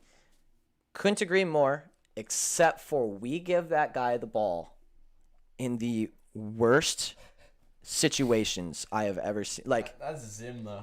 That's just, and this is why Zim has to go. Zim's had to go for a while now, and I don't know how he's hung on with no playoff wins ever in the history of his life, and still we think that he can take us to a Super Bowl. No idea. Alexander Madison, great running back, great backup to have on your team. Just solid dude. Also looks exactly like Dalvin Cook. You can't even tell the difference when they're on the field. It's actually kind of ridiculous. He's just a little bit smaller than Dalvin. It's actually kind of crazy. But we give this dude the ball up 2 with 3 minutes left when we need one more first down. We need a 3rd and 3, and then we give him the ball, and he gets fucking stuffed at the line every time. We have given him the ball in so many, like, prime time clutch situations. And, like, sorry, dude, you're still a good running back, but you're not Dalvin Cook. Right. And Dalvin Cook needs to be one that has the ball in that. And even if Dalvin Cook doesn't get the 3 yards, at least we gave it to Dalvin. Like, you cannot give it to your backup running back. I've seen him fumble in those situations. I've seen him get clogged up the line because he is a smaller version. I just love the guy. Think he's a great backup running back. I have always loved Vikings backup running backs because it's been Alexander Madison, Latavius Murray, who was APs? It was a guy from Hawaii who was fucking sick, who no one else liked for some reason. Always had good backup running backs. That's true. But you just can't give him the ball when it's like imagine just giving Boston Scott the ball when it's just like bleeding time and you need a for sure carry. Like, just don't drop the ball and don't do something fucking stupid. No, I don't want to give it to Miles either. Yeah, true. I don't want to give it to anybody. I think we should just put it down and say, you guys can have it. That's how I feel about this season. No, Alexander Madison is a great running back, but it's definitely not a 1,000-yard. Definitely not a 1,000-yard running back. Today's been a great show for the fellas. Today's been a great and long show for the fellas. Which, truly. By the way, we should probably end because I am starving. I need to eat food immediately. We appreciate everyone tuning in, though. Yeah, quite this a was show. a great day. Let's see. A lot of people. Fellas. A lot of people. Fellas, remember, fantasy football draft tonight. The fellas fantasy football draft is tonight. Look at no, I did Braxton when you said that. Matt Chapman, I do need to say something before we go. Matt Chapman, I know Braxton's been in the chat the whole time saying it. 17 at bats, 7 hits, 2 doubles, 3 home runs, 5 runs, 4 ribbies, a walk, and only 3 strikeouts against Dallas Keuchel. Matt Chapman over total bases / home run should probably be something you're betting tonight. Yes, Braxton did not mean to push that one away. That one's good. Because foosball's back. Been a good show. Everyone's excited. Yes. Remember, fantasy football draft is tonight. I'm either going to set it for 8 o'clock p.m. Eastern or 9 o'clock p.m. Eastern. I'll get it set up after the show. We do need a couple more people. Isaac, if you'd like to join, I want to keep it to just people who tune into the show or people who play back the show. I think we got Potts picks in here as well. I think we need like 2 more people, 3 more people. I've been reaching out to some people that I know kind of lurk on the show and stuff, so we'll get it all figured out. If you guys want to say quickly if 8 p.m. Eastern or 9 p.m. Eastern makes it better, let me know. You can't make 8. I know Braxton gets out of class. It's like 7:30-ish. I know Potts is on something. Maybe able to join. Okay. Isaac, send us a DM via Twitter if you'd like to. I'm pretty sure that's where you came from. I am stressing. You're stressing? I have work until 10, and I have a fantasy draft at 8, 9, and 10. Nice. And I have to work in a car, in an automobile. Make it 9? All right. Let's go 9 p.m. Eastern tonight will be our draft. It'll end by about 10:30 Eastern time. It's just a half-point PPR snake draft, either 10 to 12 people. Okay, Luke won't be able to do 8 as well. All right, let's plan on 9 o'clock Eastern Standard Time. Everyone write that in your calendar tonight. I'll make sure. And yes, it's ESPN half-point PPR. Either 10 or 12, man, depending on how this goes. True. But yes, let's I'll set that up as soon as we get off of here. Make sure we're good to go for that. I'll set up the draft. I'm sure you guys will get emails. If you do want to be in it and you're not, send it to your email on Twitter. I'll get you put in there. Hey, Fellas, we're getting into the NFL season now. If you have a friend, family member, someone you just kind of like a little bit, just even a little, and they need a little help with their sports betting, they need a little help with their fantasy team, send them over to the channel, man. We got 94 subs. Hey. We're almost at that 100. We're almost at that 100. Triple digits? Could you even imagine? Not I. I couldn't. Told you. 1,000. The tattoos are coming. The tattoos are coming at 1,000. I'm not kidding. Not kidding. But no, we really do appreciate everyone who tunes in. I know we say this a lot at the end of the shows, but we do. This is crazy. Like, we truly do, though. We were 4 months ago on a 1 and 2 viewer list because it was just me and Sean on our laptops watching ourselves, talking to only ourselves and no one else. That was no fun. Having 10 almost concurrent every single day and having people in the chat and having people like just interact with and building the community here and everything like that has been awesome. And we are finally 1 day away from football. Yep. Where this show is going to get a little wild. We've been talking about it since we started. Hey, football is going to be one. And you've seen some of the heat come out already because there's going to be some heated arguments because this is, well, pretty much what me and Sean are most educated in as far as sports. And it seems like what everyone else is most educated in sports as well. So there's going to be some hot takes. There's going to be some. Who doesn't love yelling about it? Who doesn't love getting angry at 10 a.m. every fucking morning talking about sports? I'm right, you're wrong. It's going to be a lot of that. A lot of bias. But no, the bets will keep coming. We'll keep winning. People keep showing up. we'll keep doing this. Yep. Even if people don't, we already experienced that. We kept doing it. Yep. So we do appreciate everyone. We appreciate everyone who comes in the chat. And let's just keep fucking winning, huh? Big Let's money. just keep fucking winning. Big dubs. Come on. Round up some people. Round Get up 'em some in the people. show. Get them in here. It'll be fun. Don't you worry. Let's have a hell of an NFL season. Oh yeah. We have some good some fun stuff coming up for like standalone videos more so than the live show as well. Yeah. No, trust me. Live shows. Live shows will always be where it is. Even more content. Yeah. Try to spread across the YouTube landscape. Yeah. And then I'm pretty gung ho on this Sunday show.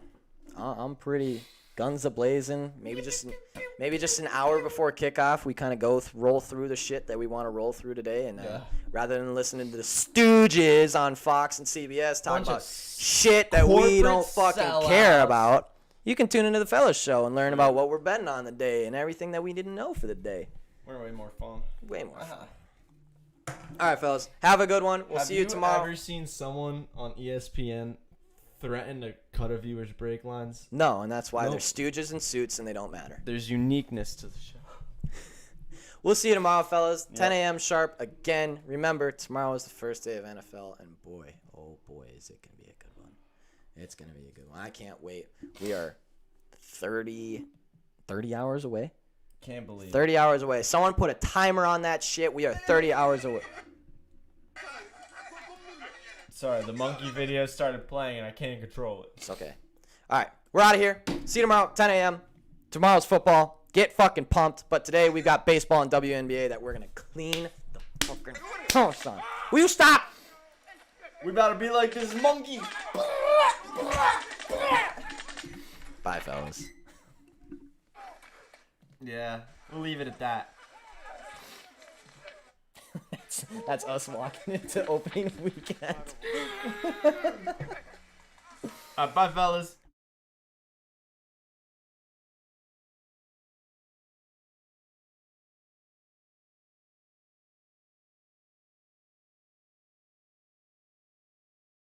Friends would walk up to me and just be like, "What?"